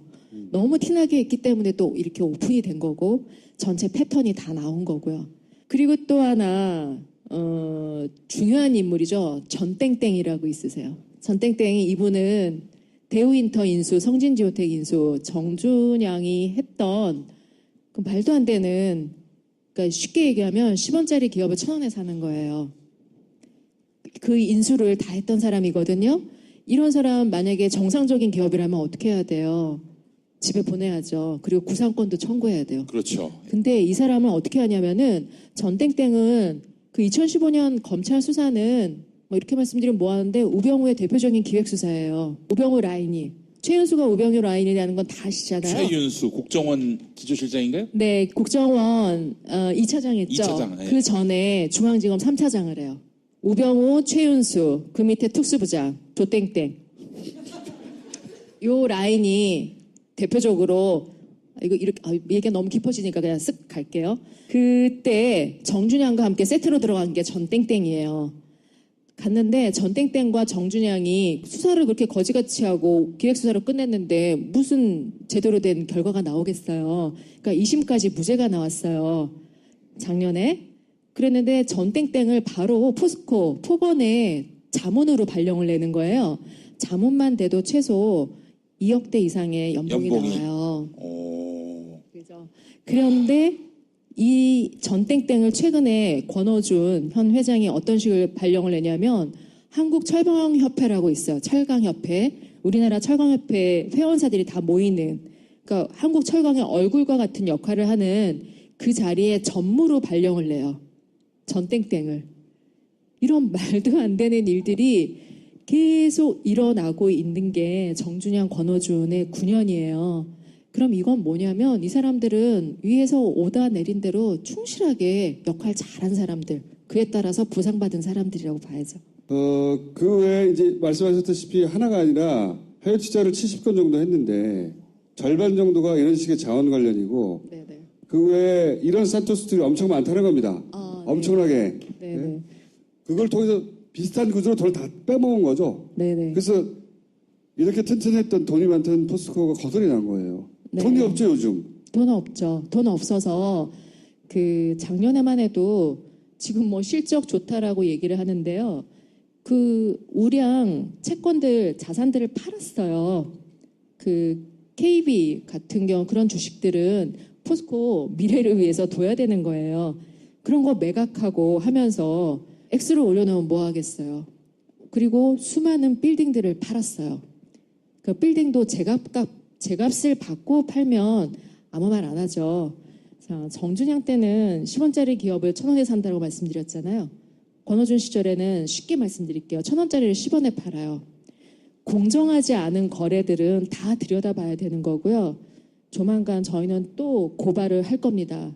포스코 건설 송도 사옥 매각이에요. 송도 사옥 매각은 MB부터 시작해서 최순실 박근혜까지 이어지는 게이트예요. 나중에 다시 기회가 되면 말씀드리고요. 지금 요것만 말씀드릴게요. 해외 투자 70건이라는 건 뭐냐면요. 권오준이 회장되고 어떤 일을 하냐면 우리가 주의해야 될 해외 투자 권오준도 아이템들. 같은 라인이에요. 네. 70건 정도 리스트를 추려요. 이게 정말 세서는 안 될 아이템인 그 자료였는데 실수를 한 거예요. 순간 게이트가 열렸고 저는 우연하게 그걸 봤죠. 근데 그 중에 물론 자료도 갖고 있었어요. 제일 안타까운 게 그걸 들고 나오지 못했다는 게 지금 참 안타까워요. 제 머리에만 있죠. 그 70건 중 절반 이상이 자원 관련 투자였던 거예요. 그때는 자료를 봤을 때 아니 왜 이런 말도 안 되는 아이템들이 많지? 물론 저는 포스코 안에 있을 때 황당한 일들이 너무 많았었어요. 뭐냐면 지금은 포스코가 저를 뭐 완전 마녀, 또라이 그런 식으로 얘기를 했는데 이구태 회장 말년에 저 스스로를 이렇게 말씀드리면 참 이상하긴 한데 훌륭한 여성 인재라고 유학을 보내셨어요, 저를. 돌아와 보니까 회사가 이제 완전히 망가져 버린 거죠. 완전히 오니까 회사가 미친 것 같았어요. 정준영 2년 차인데 딱 오니까 모든 부서가 해외 이상한 회사, 이상한 나라들이랑 MOU를 하고 1,000억대 투자는 돈도 아닌 거예요. 누구랑 1,000억에 투자하겠다. 뭐 그런 투자가 매일매일 뉴스가 터져 나오고 그런 시절이었어요. 그런 아이템들 중에 실제로 실행된 것들을 모으니까 그렇게 됐던 거예요. 그러니까 뭐냐면 산토스는 정말 빙산의 일각이고 그 이루어진 패턴이 전부 다 나온 것이고 아까 말씀드린 대로 너무 허술하죠. 회계 숫자 해놓은 거나 원래 팔았던 애한테 다시 사게 하고 하는 이 허술함이 뭐냐면 그런 일들이 너무 많으니까 하나하나 디테일하게 신경 쓰기도 힘들었던 거예요. 그리고 또 하나 해외에서 이루어지니까 니네들이 알겠어? 하는 그런 방심도 있죠.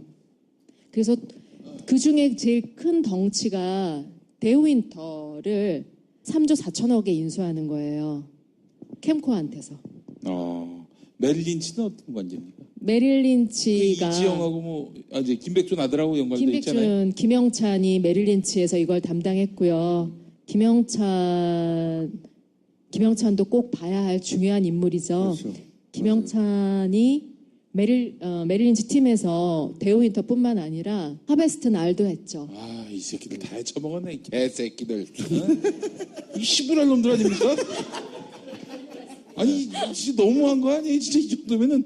김백준의 아들은 최소한의 저럴 때 도덕이 등장해요. 기업 가치 산정하고 기업 네네네. 사고 팔 때 쑥 네네. 등장해가지고 이 돈을 팔게 그러니까 정당성을 부여해주는 역할. 이거는 이 정도 가격에 팔아라. 말이 안 되는 건데 자기들이 그냥 하면 안 되니까 외부의 평가 기관이 등장해서 요 돈에 사세요 할 때 우리는 메릴 린치를 통해서 이런 감정가를 받았다 하고 내밀 보고서를 만들어주죠. 네. 그리고 돈 먹고. 자, 이 감정가 자체가 참 문제가 많은데요. 그냥 심플하게 말씀드릴게요. 포스코 전에 SK가 데우윈터 인수를 잠깐 생각을 했었어요. 데우윈터 인수하면서 데우윈터가 갖고 있던 자산 중에 가장 큰 게 교보생명 주식이에요. 교보생명 주식을 감안해도 데우윈터 2조는 너무 과한 비용이다. 우리는 데우윈터 가치를 상사의 가치를 뭐 3천억 정도도 안 본다라는 식으로 하면서 안 샀어요. 근데 포스코는 그거를 3조 4천억에 사주죠. 메릴 린치한테 수수료 3%만 적용해도 1,000억이 가요. 만약에 8%를 적용하면 얼마죠? 한 26억 가나요? 2,600억 가나요? 가죠? 그런 수수료가 가죠. 근데 이렇게 큰 거래는 뒤에 이명계약이 있기 때문에 수수료가 얼마 갔는지 알 수가 없어요. 그거는 계약서를 까봐야지 알 수 있는 일입니다. 자, 아까 말씀하신 거고 네네. 돈을 해먹는 방식이 이제 네. 10원짜리 이게 어쨌든 90원 어디 간 거죠. 네, 그리고 그렇죠. 여기도 90원이 또 어디로 사라진 거죠. 네네. 자, MBSD 박영준 정준현과 권호준은 MBSD 박영준 키즈죠. MA 키즈들이고 오늘 아주 재밌는 제보가 하나 들어왔어요. 저희가 늘 쫓고 있던 거였는데 박영준의 사무실이 대치동 포스코 센터 안에 있다. 어떤 기자분이 제보가 왔는데 그때 박영준 사무실이 센터에 들어올 때 계약했던 계약서가 있다라고 얘기를 하시더라고요. 이게 뭐냐면 아예 MB 지부를 포스코 센터 하나 차려놓은 거예요. 얼마나 할 게 많았으면 지부까지 넣었는지는 모르겠지만 늘 그 기사를 저희가 언뜻 본 적이 있었어요. 그래서 기사가 사라졌죠. 그럼 누군가가 갖고 있을 텐데 했는데 드디어 그 계약서가 나왔고 MB 시절에 포스코 센터 안에 MB 지부가 있었다라는 게 증명이 됐다라고 말씀드릴 수 있을 것 같아요. 엄청나게 해먹었고 포스그룹이 이 50조 정도 날아갔다는 겁니까? 총 합쳐보면? 네네네. 사라진 금액이 50조는 될 거다. 네네네. 네. 2007년 말에 포스코 차입금, 그러니까 대출금이 5조 4천억인데 2011년에 29조로 늘어요. 24조 늘죠. 포스코 자체가 현금이 돌고 있는. 자, 이게 포스코가 광자공이나 석유공이나 어디죠? 가스공하고 비교할 수 없는 MB 자원외교의 몸통이었다는 게 뭐냐면 만약에 그런 공기업처럼 자원만 하는 기업이었으면 이미 문 닫았어요. 근데 철강업이라고 하는 사업이 비즈니스가 기본이 있잖아요. 계속 현금이 돌기 때문에 이렇게 엄청난 돈이 나갔음에도 불구하고 껍데기를 유지하고 있는 상황이에요. 근데 저 안이 얼마나 골마 터졌는지는 얼마나 많은 돈이 나갔는지는 이 타이틀대로 언카운터블이죠. 어마어마하게 해먹었고 자 현재 이런 사실들이 터지면서 현재 포스코 내부 반응은 어때요?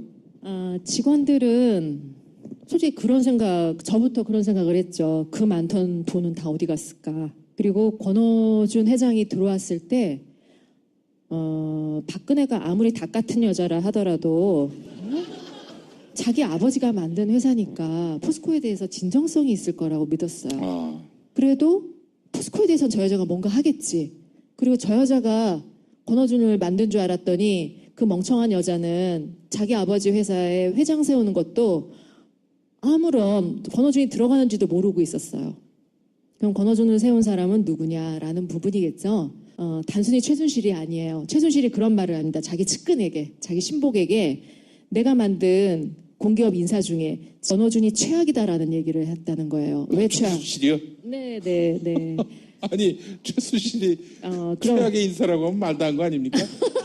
자기 말을 안 들었다는 거지. 네, 자기 말을 안 듣는다는 게 뭐냐면요. 쟤는 지 거를 해먹는다고 정신이 없었다라는 얘기를 했대요. 근데 직계가 아니라 이제 이어져 내려온 그렇죠. 해먹는 라인을 계속 타고 오셨던 거죠. 그렇죠. 그 비즈니스를 계속한 브라더예요. 응? 브라더라고 봐야죠. 도감처가 뭡니까? 도감청은 뭐냐면 지금 포스코가 어떤 상황이냐면 우리 북한의 5호 담당자면 그런 얘기 하잖아요. 그럴 정도로 직원들을 철저하게 감시를 한다는 거예요. 내부 고발을 못하게. 네, 그러니까 내부에서 정보가 절대 못 새나가게. 물론 제 역할도 컸어요. 제가 들고 나오는 바람에 안을 얼어붙게 만들었죠. 얼어붙게. 그래서 이런 분위기가 된 거에 대해서 좀 저는 솔직히 저희 동료 선후배들한테 미안한 마음도 있어요. 그렇지만 저 도둑질을 계속 보고 있을 수가 없죠. 아니 어떻게 포스코는 MB 정권이 아직도 계속되고 있습니까?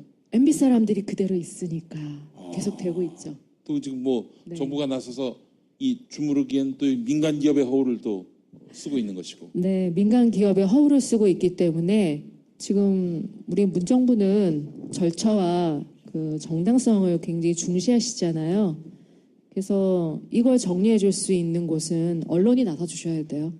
언론이 나서 주셔야 되는데 지금 포스코는 그 언론 광고비에서 5대 메이저예요.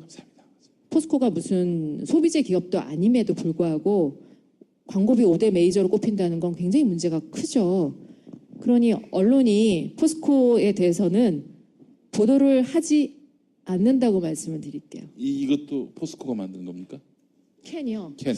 아, 이게 알루미늄 캔이죠? 예. 아니에요.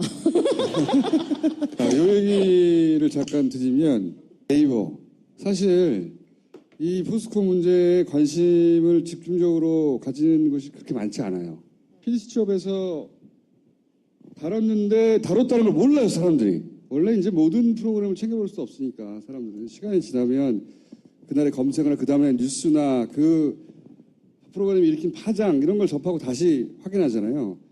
근데 포스코 굉장히 충격적인 사건이잖아요. 명백하고 충격적인 사건인데 PD수첩이 포스코 2천억과 MB 형제라는 제목의 아주 꼼꼼하게 탐사 취재된 PD수첩 방송을 합니다. 근데 이거 방송을 본 사람이 거의 없어요. 왜? 그 다음날 아침에 포스코를 치면 포스코 홍보기사가 공격적인 경영, 화재 피해 어쩌고, 광주 화성의 스틸하우스 저소득층 가정이 어쩌고 쭉 기사가 안 나!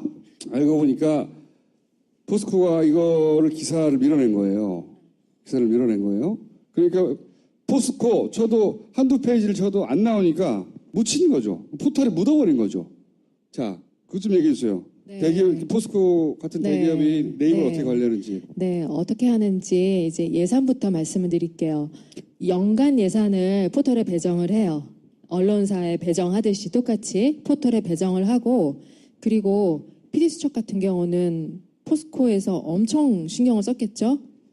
근데 PD수첩은 까딱을 안 한 거예요. 왜냐하면 PD수첩의 그 멤버들 역시 MB에게 엄청난 피해를 받은 사람들이잖아요. 그러니까 그런 거에 개인적으로 최송 사장님부터 시작해서 그 흔들릴 여지가 없었어요. 그래서 제가 MBC PD수첩을 택했고 최고의 전문가들로 세팅을 해달라고 요청을 드렸었어요. 그러면 이렇게 큰 건이 나오면 포스코는 어떻게 하냐면 이 단발건으로 또 네이버와 얘기를 합니다. 기사를 빼주는 광고. 기사를 빼준다기보다 이걸 방관하게 하는 거겠죠. 자, 그러면서 포스코는 또 어떤 준비를 하냐면 지금 총수님 얘기하신 이 낱낱이 기사들이 있죠. 이걸 실탄을 준비해 놓는 거예요. 왜냐하면 포스코를 딱 쳤을 때 첫 화면에 PD수첩의 기사가 안 떠야 돼요. 뒷면으로 넘어가게 해야 되니까 실탄 기사들을 준비해 놓고, 그리고 파트너들이 있죠. 이런 거 잘 받아주는 파트너들한테 보내고, 그 파트너들은 거기에 상응해서 또 광고비를 받겠죠. 그러면 이상한 기사들이 계속 이런 패턴으로 늘 반복이 돼 왔어요. 그럼 포털에서는 이걸 관리해야 되는데 포털 역시 관리를 안 하죠. 그런데 포털과 또 거래하는 방식이 또 있습니다. 뭐냐면 제가 포스코 그룹의 SNS를 구축했어요. 그때 저는 안에서 포스코를 또 지키는 입장에서 연관 포스코와 관련되는 검색어가 부정적인 검색어가 안 뜨게 관리를 하는 거예요. 특히 권어준, 예를 들면 권어준 검색했는데 비리라는 단어가 옆에 뜨면 안 돼요. 그런 식의 관리를 저희가 포털과 직접 거래를 할 수는 없지만 그 작업을 해주는 에이전시들이 있어요. 그러면 그 에이전시들하고 거래를 하죠. 그러면 그 에이전시들이 작업을 하는 거예요. 포털이 이 모든 상황을 몰랐을까요? 당연히 알죠. 알면서도 선별해서 기사를 내리는 작업도 하고 그러잖아요. 아예 관리를 안 할 거면 구글처럼 손 놓고 있던지 그런 것도 아니면서 본인들이 취사 선택은 또 하죠. 그럼 취사 선택을 할 거면 이런 이상한 플레이를 하는 매체들 자기 포털에 등록시키면 안 되는 거예요. 뭔가 정확한 매체 관리 기준을 갖고 있다던가 그런 것도 아니면서 광고비는 광고비대로 받고 포털의 힘으로 이상한 기사들을 막 보여주고. 그중에서 또 만약에 포스코가 예를 들어서 현 정부에 타격을 주는 뉴스였다면 재빨리 골라놔서 딱 알렸을 거예요. 오페. 이게 아무리 쏟아져도. 그러니까 자기들은 알고 있거든요. 알고 있는데 모른 척할 땐 모른 척하고 필요할 땐 끄집어내서 올리고, 몰랐다고 해도 아예 몰랐다고 하면 자격이 없는 거예요. 지들이 이런 중요한 포스코 관련 뉴스가 터졌는데 화재 피해 어쩌고 스틸하우스 어쩌고 이런 뉴스같이 밸류를 측정할 수 없다는 거잖아, 자기들은. 그러면 골라서 올릴 수 있는 기본적인 자격이 없는 거거든요. 몰라도 안 되는 거고요. 알았으면 더 큰 문제인 거고요. 알았지, 그때 당연히. 여기도 이제 네이버가 등장한다 이거예요. 예. 한마디로. 네. 네. 포스코의 역대급 양아치 정준양이 이제 회장이 될 때 안철수 사회이사는 정준양 이 사람 좋은 사람이다. 희망입니다. 그런 말은 꼭 안 했지만 굉장히 지지했던 것으로 알고 있습니다. 굉장히 중요한 질문이시고요. 참 재밌는 게 뭐냐면요. 포스코를 들여다보면 우리나라 주요 정치인들, 수구부패인들의 정체와 그들 간의 역학관계, 권력관계가 굉장히 낱낱이 보여요. 그건 나중에 제가 시간 되면 말씀드릴 기회가 있으면 말씀드릴게요. 안철수가 그때 이사회, 포스코 이사회 멤버였고 사회이사였어요. 그때 멤버에 박원순 서울시장도 계셨어요. 두 분의 행보가 굉장히 대비되니까 제가 말씀드릴게요. 2008년 2월이었죠. 그때 회장을 선임하는 이사회가 열려요. 후보를 확정해서 주총에 올려야 되니까 주총 안건 이사회가 열리는데 당시 회장이었던 이구택이 원래 회장은 그러면 안 되는데 자기는 정준양을 지지한다고 얘기를 한 거예요. 압박을 받아서? 그렇죠. 압박을 받았으니까 네가 확실하게 역할해라고 얘기 들었겠죠. 그러니까 이사회에서 저는 정준양을 지지한다라고 얘기를 하고 정준양과 경합을 했던 윤석만 당시 사장은 자기가 박영준한테 물러나라는 그리고 이동조라는 포스코에 도시락 납품하던 업체가 있어요. 도시락 납품하던 업체가 박영준의 오랜 스폰이에요. 그러다 보니까 이 사람이 정준양 시절에는 아주 엄청난 사람이 됩니다. 압박을 받았다는 걸 오픈을 해요. 그런 어수선한 상황에서 되니까 정준양 쪽으로 표가 안 몰리죠. 박원순 사회이사하고 허성관이라고 참여정부 때 행정자치부 장관 하셨던 분이죠. 예. 그분들은 끝까지 우리는 찬성 못하겠다고 했는데 우리의 그 안철수는 실망입니다. 그만 좀 괴롭히십시오. 네. 첫 번째, 두 번째 진행이 안 되니까 세 번째는 안철수가 오케이를 한 거예요. 그래서 정준양이 4대2로 회장 후보로 확정이 됐어요. 안철수가 그때 끝까지 버텼으면 안 됐을 거예요. 그리고 나서 그 후의 행보가 더 가관입니다. 2008년에 이제 정준양, 죄송합니다. 2009년이었어요. 2009년 2월 27일 주총에서 이제 정준양이 회장이 돼요.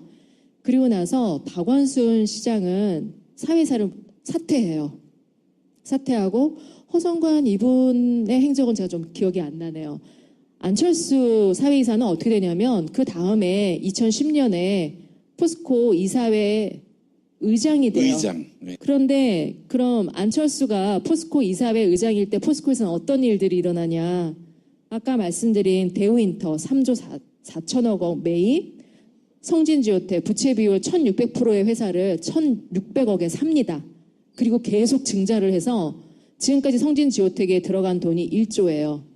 그리고 이 썩은 회사를 우량회사에 집어넣어서 거기서 직원을 1100명 이상 잘라내는 상황이 되고 상장 폐지도 됐어요. 아이고, 이 양반 큰일 날 양반이네. 네, 그런 회사가 다 인수 승인을 안철수님께서 다 방망이를 두드려 주셨어요. 여기에 대해서 그때 우리 대선 때 문제 제기를 왜냐하면 포스코라는 기업의 이사회 의장으로서 안철수가 한 행보를 보면 이 사람의 색깔이 다 나와요. 그 MB 시절에 포스코 이사회 의장이 됐다? 과연 이 사람은 그때 그 M과 등등과 관련이 없다라고 얘기할 수 있나요? 그럼 제가 MB 아바타입니까? 그리고 거기에 대해서 한 번도 제대로 된 해명을 한 적이 없어요. 그 중요한 의사결정을 다 했고, 그렇죠? 그 이사회 그분에 대한 자세한 얘기는 너무 많지만 큰 것만 말씀드릴게요. 그런 분이 대선에 나왔다. 그래서 그때 모 의원이 안철수 네거티브 공격을 하셨죠. 포스코 이사회 의장일 때 당신이 했던 일에 대해서 해명해라. 박범계 의원이. 예. 네, 박범계 의원이 하셨어요. 그래서 어땠냐면 포항에서는 박범계 의원의 인기가 치솟았어요. 정말 치솟았어요. 저분이 포스코를 제대로 아는구나. 저분이 뭔가 해주시겠구나. 네, 요즘 조용하셔가지고 굉장히 실망들이 많으세요. 솔직히 말씀드려서. 그때 그렇게 소리 지르더니 왜 지금 아무 말도 안 하고 있는 거야. 근데 안철수 그분이 포스코에서 했던 행적 그거 하나만 봐도 그분의 정체 아이덴티티가 나와요. 말씀드리기 아유, 재밌으셨죠, 여러분? 질문 잘했죠? 예. 앞으로 각하는 이제 불려갔고 불려간 건만으로도 못 나와요. 못 나오는데 불려간 건의 액수들은 공과금 수준의 완전 진짜 공과금. 예? 공과금도 안 된다 사실은. 우리 공과금 부담스럽잖아요. 각하한테는 이거는 정말 잔돈이에요. 잔돈이고 진짜 돈은 하나도 안 나왔는데 진짜 돈의 줄기 한 줄기 큰 줄기가 포스코에 있는 겁니다. 진짜 묻어둔 돈에 대한 이야기를 앞으로 이제 계속해 나갈 텐데 오늘 굉장히 재밌었고요. 왜냐하면 그 내부에 있던 사람이 나와서 이런 얘기를 하는 것과 주진우나 뭐 저가 어떻게 모아가지고 하는 얘기와는 완전히 또 다르거든요. 우리는 모아서 껍데기를 모아서 이거 이상하지 않냐고 하는데 여기는 내부에서 나온 이야기니까 굉장히 흥미진진한 얘기가 요거 앞으로 한 2, 3회도 하실 수 있죠, 내용이? 이거는 끝도 없이 스토리가 있어요. 왜냐하면 저희 모 사장께서 그 얘기를 하셨어요. 그들은 무한 식탐을 가지고 있다. 무한 식탐? 식탐이라고 얘기를 하셨는데 네. 그게 솔직히 저는 이해가 안 됐고 제가 이 얘기를 해드리면 또 이해가 잘 되실 것 같아요. 국정원 얘기를 해드릴게요. 네. 국정원의 아주 에이스인 분이세요. 이분이 MB 초창기 때 청와대 들어간 거예요. 청와대 멤버들은 이제 국정원에서 오고 다 오잖아요. 이분은 굉장히 그러니까 스탠다드한 공무원이었던 거예요. 근데 자기 상사들이라고 있는 사람들, 비서관이니 이런 사람들이 하는 짓이 도저히 참을 수가 없었던 거예요. 참을 수가 없어서 다시 국정원으로 돌아가겠다고 신청을 해요. 공무원들이 그러는 법이 없어요. 청와대 가는 건 그 사람들한테 굉장한 영전이에요. 돌아 나오면 다시 승진이 보장되는 거거든요. 그러면서 이 사람이 저한테 얘기해 준 겁니다. 정준양 당시 포스코 회장을 불러서 만나자고 해서 얘기를 하는데 자기가 그런 얘기를 해줬대요. 청와대 이러이러한 놈들이 계속 당신한테 뭐를 요구하고 지시를 할 거다. 따르지 말아라 라고 얘기했대요. 이 공무원 입장에서 보니 얘네들은 나란 일을 하러 들어온 게 아니라 돈을 털러 들어온 애들이었다는 거죠. 근데 이분이 간과한 게 있어요. 정준양은 걔네들의 똘마니예요. 똘마니를 데려놓은 애인데 그걸 모르셨던 거죠. 모르고 너무 안타까운 마음에 정준양에게 그 얘기를 하신 거예요. 저는 속으로 멍하고 그런 사례가 있었어요. 그거는 청와대 안에서 MB 정부 초창기 때 일을 했던 국정원 멤버의 얘기예요. 그리고 이 자원외교를 왜 MB가 내세웠는지. 자원은 사기치기 최고의 아이템이에요. 특히 해외 자원. 그 차원에서 많이 관심 가져주셨으면 좋겠습니다. 자, 오늘 이렇게 길게 여러 방송, 여러 군데 안 되지만 짧게 출연하셨지만 얘기를 쭉 들어보니까 앞으로 이분이 자주 나올 것 같죠? 네. 자주 모실 겁니다. 오늘 첫 맛배기였고요. 박수 부탁드립니다. 네.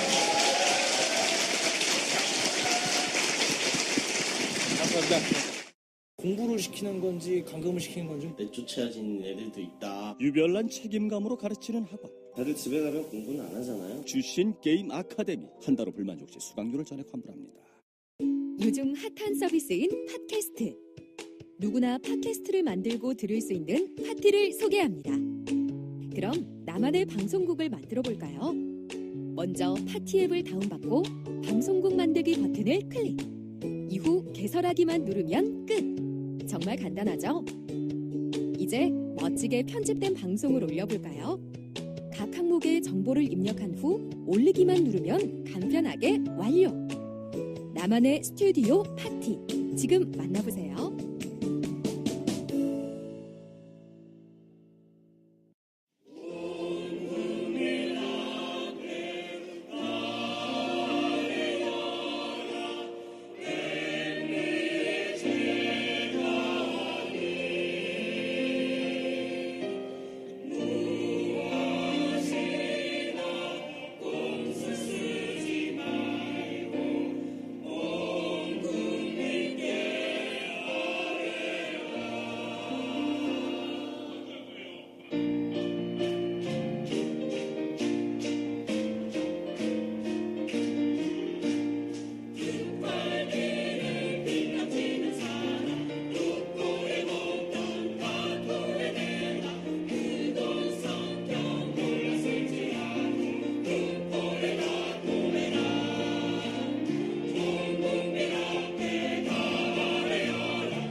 이전 대통령이 경호 필요 없구만 뭐 아무도 안 넘기는데. 이전 대통령이 휴식을 말라는 요청하게 사람도 되면 없고. 수사팀이 짜놓은 버스 타다 조사 시간표가 버스가 좀 되겠는데. 어긋나더라도 중간중간 쉴 수 있도록 배려할 예정이라고 경찰들 쭉 쓰고 그래. 를 진행할 계획이다 이렇게 밝혔습니다. 이 투명한 조사를 위해서는 반드시 영상 녹화가 필요하다고 수사팀이 판단을 했고요. 거짓말할 때만 혈을 다만 냅니다. 피의자의 동의가 있어야 가능. 하고 싶은 말 일단 거짓말. 여러분 이거 다 거짓말인 걸 아시죠? 새빨간 거짓말입니다. 자, 이제 이런 것 전 대통령은 님이라는 호칭을 사용할 것으로 보입니다. 실제 박 전 대통령 당시에도 그렇게 호칭을 했었습니다. 이 부분은 전직 대통령이기 때문에 특별히 직함으로 호칭을 해주는 게 일반적이라고 합니다. 네. 야 나는 씨발 그때 총순이 망그러더라 씨발 검찰에서. 김우수 씨라고 하더만 씨발. 이 아까 말씀드린 조사를 참여 대우 아니야? 총수라고 불러줘야지 그러면. 정보 환경이 매우 엄중하게 야잘 풀리고 있어 억지하지 마. 신뢰를 끼쳐드려서 대단히 머리 죄송합니다. 많이 빠졌네. 아니 나는 이제 포트라인이 아니라 이제 영장 수사받으러 갈 때 복장이 바뀌잖아. 그날이 기일이라고 봐. 지금 가볍게 인사한 거잖아. 그만해 이제 가자.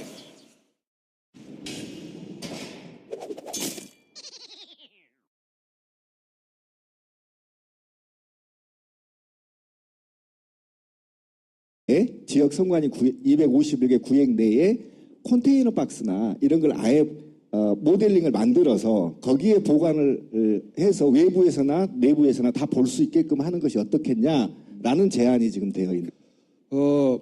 이제 시민연대는 끝났을 거라고 생각하셨겠지만 아니고 계속 준비해 왔고 지금 나올 타이밍이 돼서 지금 나온 겁니다.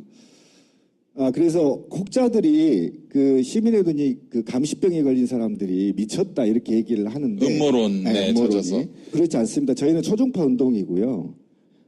촛불혁명 이후에 국가 시스템에 전체적으로 시민들이 참여하고 감시하는 것이 트렌드더라. 이게 저희가 미쳐서 감시하는 게 아니고 어떻게 5만 명이 했지. 예. 미쳐서 감시하겠습니까? 시스템들이 전부 오픈돼서 시민들이 곳곳에서 참여하는 것은 트렌드이기 때문에 이것이 뭐 특별한 건 아니다. 이제는 계속 자, 필요한 게 뭐예요 지금? 선거운동 밀착 감시 활동이 이번에 추가된 겁니다. 5월 30일부터 시작됩니다. 이때 여야를 막론하고 후보들 전면 밀착 감시를 선언하는 겁니다. 그래서 저희가 원래 좀 무식하잖아요. 예. 모든 후보를 카메라 들고 쫓아다니는 거예요? 예. 24시간 해서 아예 선거운동의 적폐를 시민이 직접 뿌리를 뽑자 이번 참에. 더더욱이 이번에는 사람들 진짜 허위사실 유포, 국가기밀 누설, 비방, 폭로, 특히 지역감정, 가짜뉴스, 가짜뉴스 이거 모조리 촬영해서 경찰과 중앙선관위와 경찰 다 연계해서 그냥 토스 그 즉시 고발 조치해서 즉시 수사를 단행해서 처벌할 수 있는 제도를 만들어라 이렇게 교수반이 들어가 있거든요. 시계 꼭 들어가야 돼. 시계는 이번에 꼭 들어갈 겁니다. 걱정 마십시오. 시계. 그래서 그동안에 저희가 일상적인 자원봉사 활동을 했어요. 중앙에 상근자 한 명도 없었고요. 비용도 제로였는데 모금으로 시작했거든요. 너무 불안해. 그래서 자, 땡큐 먼저 하고 전국적으로 가겠습니다. 그러니까 하고 싶은 말 빨리 해 그러면. 예, 그래서 중앙에 사무실도 좀 있어야 되겠고 그다음에 상근자도 있어야 되겠고 저 혼자 하기가 이제 힘들어요. 앵벌이 나온 거 아니야 지금. 많이 활동에 가입해 주시고 관심 가져주십시오. 010-9629 2500번이고요. 전화번호만 기억하시면 됩니다. 그래? 전화번호만. 010-9629-2500 문자 주십시오. 010-9629 2500번. 예. 010-9629 2500번. 아니 근데 이 모두가 거의라고 하죠. 거의 모두가 잊고 있었는데 이 시민운동 조직은 계속 조직을 다져왔어요.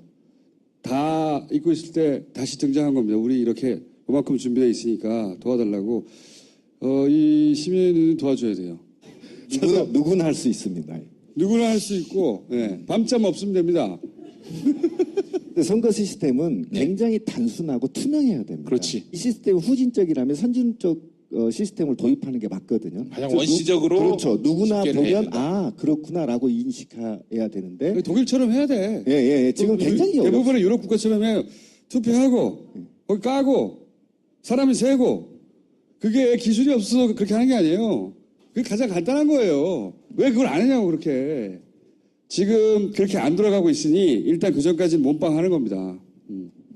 몸빵하는 것이고 이분들을 꼭 도와줘야 된다. 자, 끝. 그러니까 우리가 다 잊고 있을 때 이거 계속 하고 있었던 거예요. 예. 근데 제가 사실 지난 대선 때 이렇게 지키시는 분들 만나뵀는데 밤 12시에 갔는데 여성 두 분이 거기서 지키고 계시는 거예요. 오히려 여성들이 더 많아요. 네, 항상 남자 쓸모없다 생각하는 게. 최강의 전투력은 50대 중반의 여성들이야. 아무도 이길 수가 없어. 시민의 눈 관계자분들께 욕설 강의를 좀 한번 해볼까. 예전에 김대중 전 대통령 목소리로 무슨 욕 흉내내는 것이 있던 나쁜 신문 보지 말고, 나쁜 영상 찍지 말고, 그리고 이 다다못해 담벼락을 보고 욕이라도 하세요. 자, 그러면 이제 욕을 어떻게 하느냐 따라해 보세요. 님이 씨발로마. 싸우려. 우리는 싸우려. 자, 많이 좀 참여해 주시고 특히 남성분들이 이 조직은 그냥 누가 큰 돈을 쾌척해서 운영되는 게 아니고 그냥 자기들 힘으로 여기까지 온 거예요. 몇만 명씩 모여 있거든요.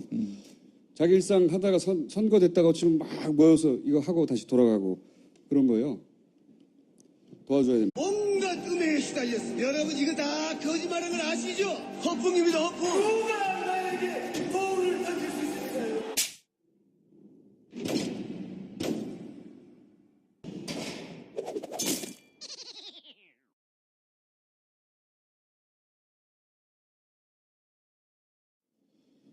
각하 배웅 방송이 아니라 배웅한 방송.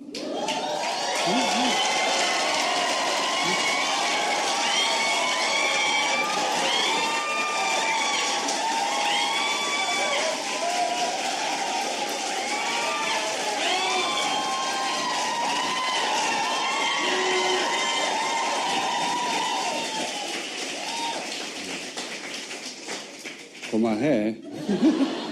너무 짠 거 같잖아. 다스베이다 제가 15회 시작하겠습니다. 자, 욕쟁이 김영민. 아이고, 반갑습니다. MB가 들어가셨는데 아마도 금명간 구속영장 청구가 되지 않겠어요? 당연히 되겠죠. 주진우는 취재 갔어요. 뭐 출국했다 입국했다 다시 출국했다 다음 주 말까지 계속 그런 일정을 알고 있고 주진우 이야기는 좀 이따 하고 자 우리 각하 이야기 먼저 해볼까요? 이거 뭐야? 이거 뭐야 이거? 나 처음 보는 건데 뭐야? 저는 오늘 참담한 심정으로 이 자리에 섰습니다.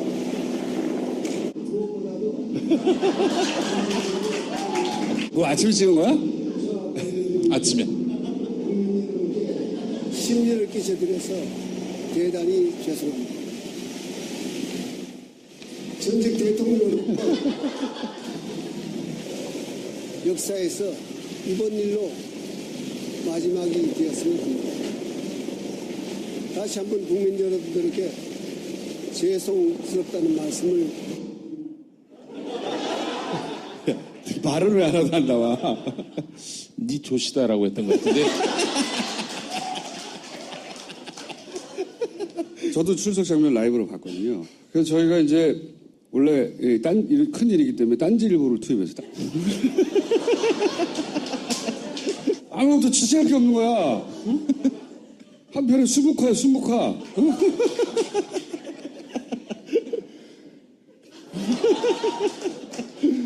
취재할 게 없어, 취재할 게. 아무런 메시지도 없고, 굉장히 비겁한 멘트를 날려갔죠. 할 말은 많은데 하지 않겠다. 할 말이 있으면 해야 하는 거고 하지 않을 말이면 말도 꺼내지 말아야 되는 거예요. 기본적으로 굉장히 비겁하고 겁이 많고 사람을 못 믿어서 이때까지 살아남은 거거든요. 뭐 일을 맡기더라도 다 쪼개 서로 일을 모르게 하나 걸리잖아요. 걔만 보내는 거예요. 나는 몰랐다고 하고 항상 그런 방식으로 일을 처리해왔어요. 네. 근데 이번에는 한꺼번에 다 걸렸기 때문에 방법이 없는 거지. 모두가 다 걸렸으니까 보낼 방법이 없는 거야. 다 돌아섰기 때문에. 그래서 가는 겁니다 지금. 만약에 한 건만 걸렸다 그럼 이번에 또 빠져나갔을 거예요. 걔한테 모든 걸 다 뒤집어씌우고 그 주변 정황을 모두 다 조작하고 또는 뭐 증인을 사고 돈을 주고 해서 빠져나갔을 거예요. 예. 그렇게 항상 살아남았기 때문에 그 포토라인에 서서도 기본적으로 자기가 일국의 대통령이었기 때문에 가질 수 있는 뭐 품이나 아니면 뭐 자존심이나 뭐 이런 게 있을 수 있잖아요. 아무것도 없잖아. 아무도 안 보여. 존만이에요.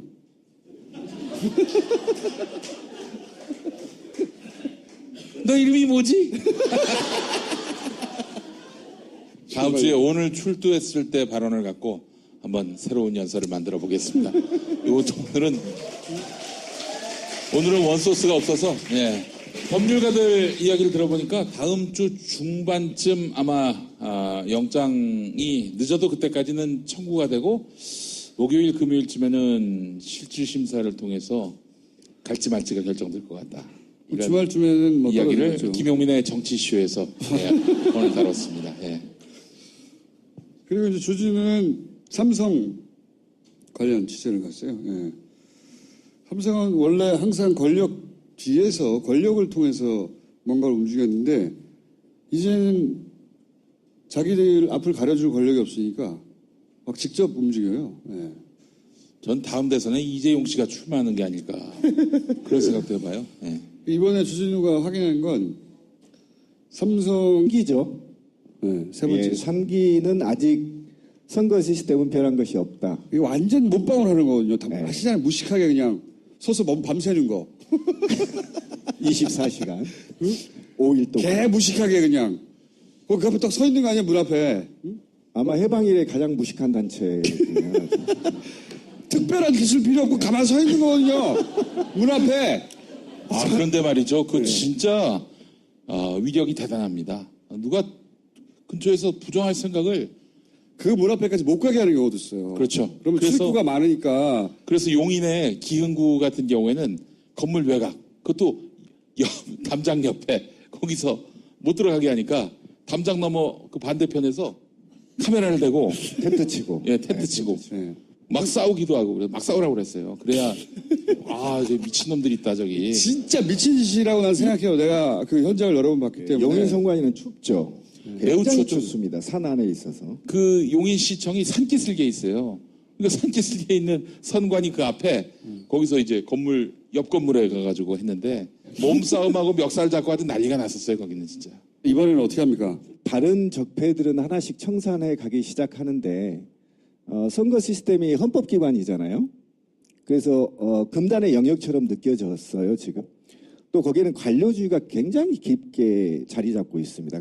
그래서 저희가 4만 2천 명이 동원돼서 전국 251개 지역을 전부 다 감시했습니다. 단 한 곳도 빼지 않고 다 감시했죠. 과거에는 몸빵을 했지만 이제는 과학적인 분석을 통해서 사회적 교섭안이 38개로 나왔다는 거죠. 그래요? 그래서 이 교섭안을 그제 선관위에 통보했고 앞으로 청와대, 국회, 각 정당에 다 통보해서 이 38개 조항을 반드시 지방선거 전에 어떻게든 예를 들면 중요한 거 한두 개만 알려줘봐요. 예를 들면 투표지 분류기 같은 경우가 이번에 오동작을 거의 대부분을 일으켰죠. 거의 전국에 동시에 다 있었습니다. 그래요? 광주 지역은 4시간 동안 투표가 중단됐어요. 선관위가 투표지 분류기를 폐지 못하겠다고 저렇게 고집을 피니 그러면 절차를 바꾸자. 그렇지. 그 얘기를 한번 해주시죠. 원래 선관위의 논리는 사람이 다시 한번 일일이 확인하니까 기계가 오류가 있다 하더라도 사람이 잡는다 이거 아니에요. 그러면 사람이 일일이 확인하고 그런 다음에 기계가 넣어도 선관위 논리대로면 똑같은 시간이잖아요. 정말 그 논리가 맞다면 순서만 바꾸자. 그래도 이 기계를 통해 일어나는 오류들은 다 없어지는 거거든요. 그러면 간단하게 말하면 그런 제안을 한 거죠. 그렇죠. 네, 뭐 그대로 하되 순서만 바꾸자. 선관위에 이때까지 주장했던 논리대로는 못 바꿀 이유가 없어요. 기계를 했다가 사람이 일일이 확인하니 전혀 문제가 없다. 그러면 사람이 일일이 확인하고 일본이 그렇게 하거든요. 기계로 확인하자. 아무 문제가 없어요. 논리적으로는. 그걸 요구했다는 거죠. 그렇죠. 그 요구가 되어 있고 또 이제 거소투표가 가장 큰 문제입니다. 전국의 거소투표소 10명 이상 거소투표가 약 1,100군데 정도가 있거든요. 거소투표가 뭡니까? 장애인 시설이나 시설들 가서 하는 거죠. 그런데 직접 투표소로 못 오는 분들을 위해서. 그렇죠. 그런데 이 투표 책임이 그 시설 기관장한테 있어요. 그러니까 이 시설이 전국 동시에 이루어진 게 아니라 그 일정 기간 내에 하고 싶은 날 하는 거예요. 그런데 저희 중앙선관위하고 시민의 눈이 1,100곳을 모두 다 배정을 해서 청관하겠다 해서 선관위가 허락을 해서 갔는데 일정을 다 배정했을 거 아닙니까? 네. 그런데 우리 시민의 눈이 감시하기 전에 이미 투표가 완료돼 버렸어요. 그러니까 감시자나 참관인이 없이 거소투표가 완료돼 버리는 거예요. 자유한국당과 네트워킹이 돼 있는 시설 같은 경우에는 그런 거 많이 했죠, 과거에. 많이 있습니다. 아니, 지금도 있었습니다. 그 투표권을 그 원장이 다 일괄 행사해버린다든가 그런 일이 엄청 많았거든요. 그걸 이제 막아보려고 했는데, 지난번에는 그렇게 막아보려고 했더니 이미 다 끝났더라 이거지. 문제가 굉장히 심각했던 것이죠. 안 되네, 그거는. 하여튼 그렇게 정리해서 지금 조습에 들어갔다. 그렇죠. 38개 조항이 개선돼야 중앙선관위 시스템도 신뢰를 얻고. CCTV는, 그렇죠. CCTV는. CCTV도 들어가 있습니다. CCTV. 예, 들어가 있습니다. 꼭 들어가야 되거든, 그거. 그러니까 이게 무슨. CCTV와 시계. 예, 시계도 들어가 있습니다. 존나 원시적인 시계. 초침이 돌아가는. 그렇지. 그런데 그 개선 사항이 저희가 이번에 교섭안에는 이런 게 있어요. 아니야. 초침이 돌아가고 그 밑에 디지털 날짜가 표시돼야 돼. 예, 맞아요. 같이. 반드시 있어야 돼요. 24시간 돌리고 나면 똑같이 돌아가잖아. 이번에는 아예 선관위 구역 내에 이명박에게 정기적으로 돈을 줬고 그리고 특별한 일이 있을 때는 또 따로 줬다 하는 걸 확인했다는 거예요. 예. 주진우가 싸가지는 없는데 사기는 안 치거든요. 예. 싸가지는 없어요. 그걸 확인한 것이고. 아니 그게 사실로 드러나면은 어떻게 돼? 처벌은? 삼성이 줬다는 거지. 줬다는 거예요? 네.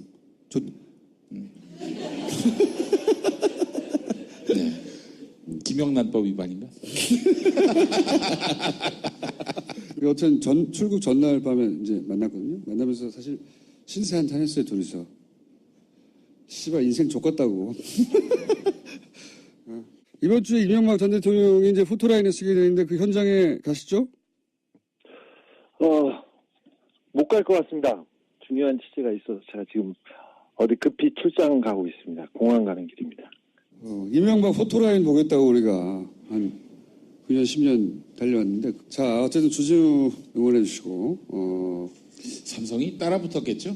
최근에 좀 심상치 않다. 자기한테 오는 연락이나 책상 위에 그러다 죽는 수가 있다는 거, 이런 메모 두고 간다든가. 메모를 두고 갔어, 메모를.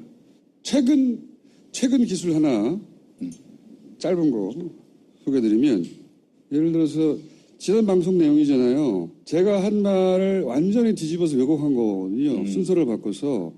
근데 이거 연합뉴스에서 시작한 거예요.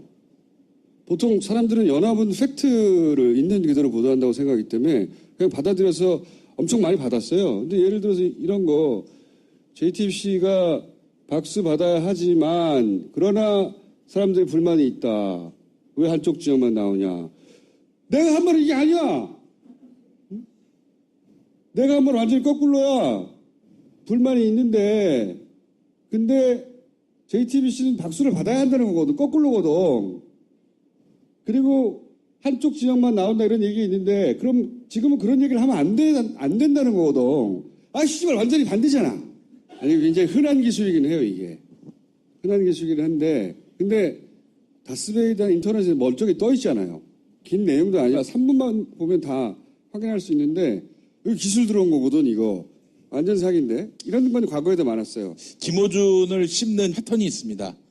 제목만 봐요. 보질 않아. 그리고 막 질러. 문제가 되면은 막 그 시민들이 당신이 이게 다 읽었냐, 다 들었냐 이렇게 나오면은 그땐 듣습니다. 그러더니 그 말이나 이 말이나 똑같다. 아니, 그런 건 중요한 게 아니고. 난 중요해요. 나도 똑같이 당했거든.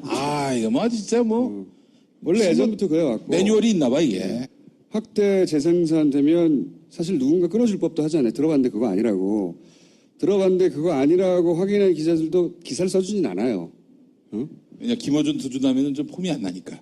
섭섭하고 그런 건 없어요. 근데 항상 그래왔기 때문에 화는 안 나는데, 근데 이게 정권이 교체된 다음에 연합뉴스를 통해서 이런 기술이 들어오니까 신선해요. 이런 후진 기술은 더 이상 안 쓸 줄 알았거든요. 얘 죽이고 싶어서 환장했구나. 아니, 그럼 투덜대는 건 그만하고, 내가. 선배로서 제가 말씀을 드리는. 김어준 저 정도 말했을 거 틀림없어, 씨발. 이렇게 생각하니까. 확인할 필요가 없는 거지. 거기까지 이해가는데, 왜 지금 이런 오래된 기술을 쓰고 있을까 하는 생각을 하는 거죠, 저는. 그건 여기까지고. 이제 드디어 이제 경험을 하는구나. 난임검사 관련해서는 항상 그래왔으니까. 근데 신선하다는 이유가, 이거 굉장히 올드한 방법이고, 대단한 기술도 아니거든요. 여기 낚이는 사람도 있고, 다 찾아보는 사람도 있고, 뭐 아니네 하는 사람도 있겠지만, 그거 왜 필요하냐, 이거죠, 이 시점에. 그 지점에 난 주목합니다. 왜 지금 이걸 필요로 할까? 아직 선거는 본격적으로 시작되지도 않았는데, 너무 일찍이잖아요. 씨발. 그래서 하여튼 주진우한테 일어난 일도 심상치 않고. 다음으로 들어가기 전에 자유한국당의 논평을 소개를 해드리겠습니다. 음침한 팟캐스트? 그렇지. 김어준은 평생 음침한 곳에서 팟캐스트나 하라. 야, 그 당 소속도 여기 와서 많이 했어. 그런 건 귀엽지, 그냥. 음침한 스튜디오에서 평생 팟캐스트나 하라.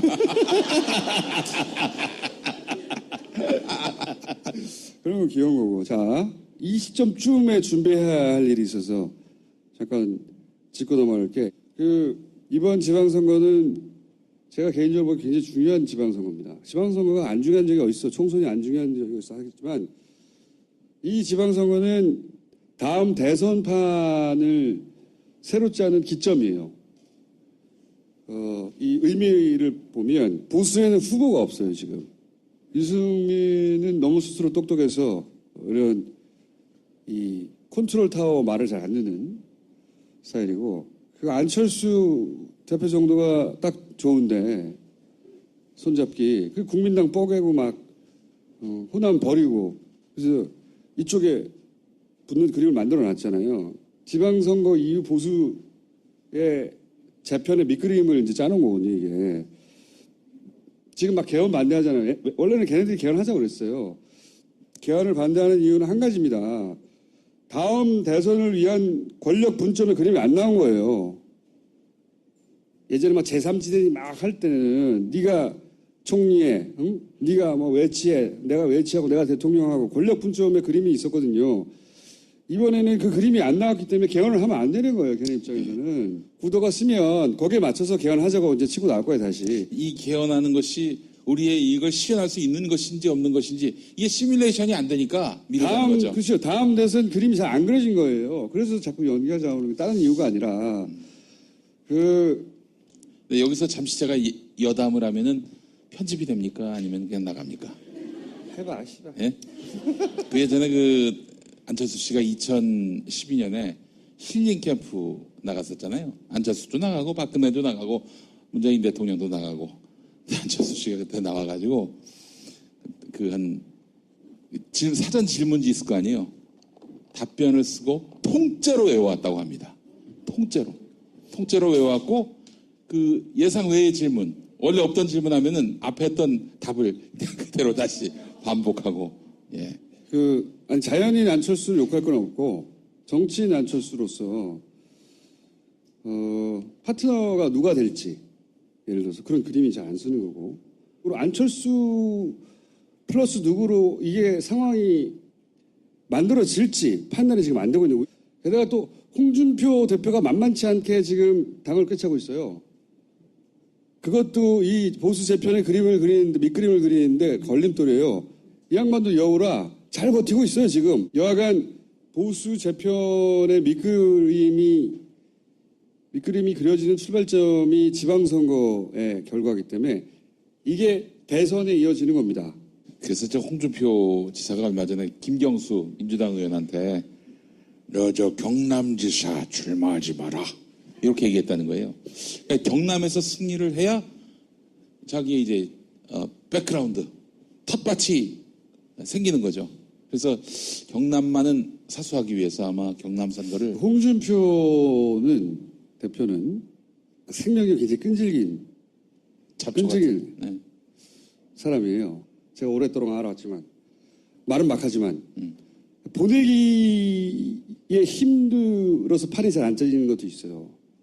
그 판을 볼 때 그런 점을 참고하시고 이번 지방선거에서도 그래서 시민이 꼭 필요하다.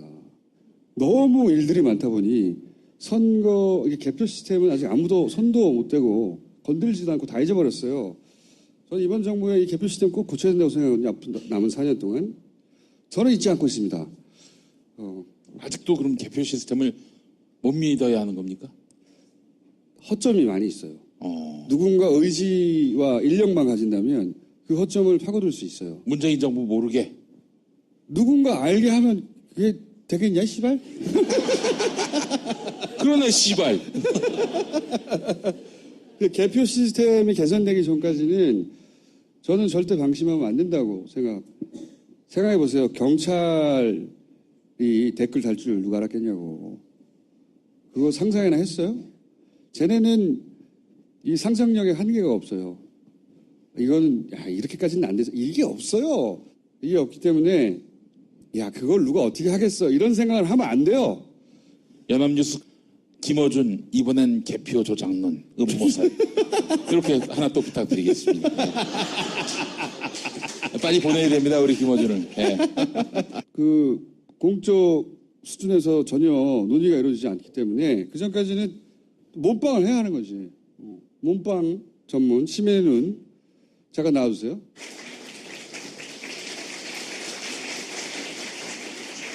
이렇게 늙었어요. 예. 몸빵아니라고 늙었습니다. 저는 MB 내일 들어간다는 거 보고 시민의 눈을 불러야 되겠다. 2달 전부터 만나서 계속 이거 준비해야 된다고 해왔어요. 그래서 조용히 준비해 왔고 오늘 좀 알리러 나온 겁니다. 예, 시민의 눈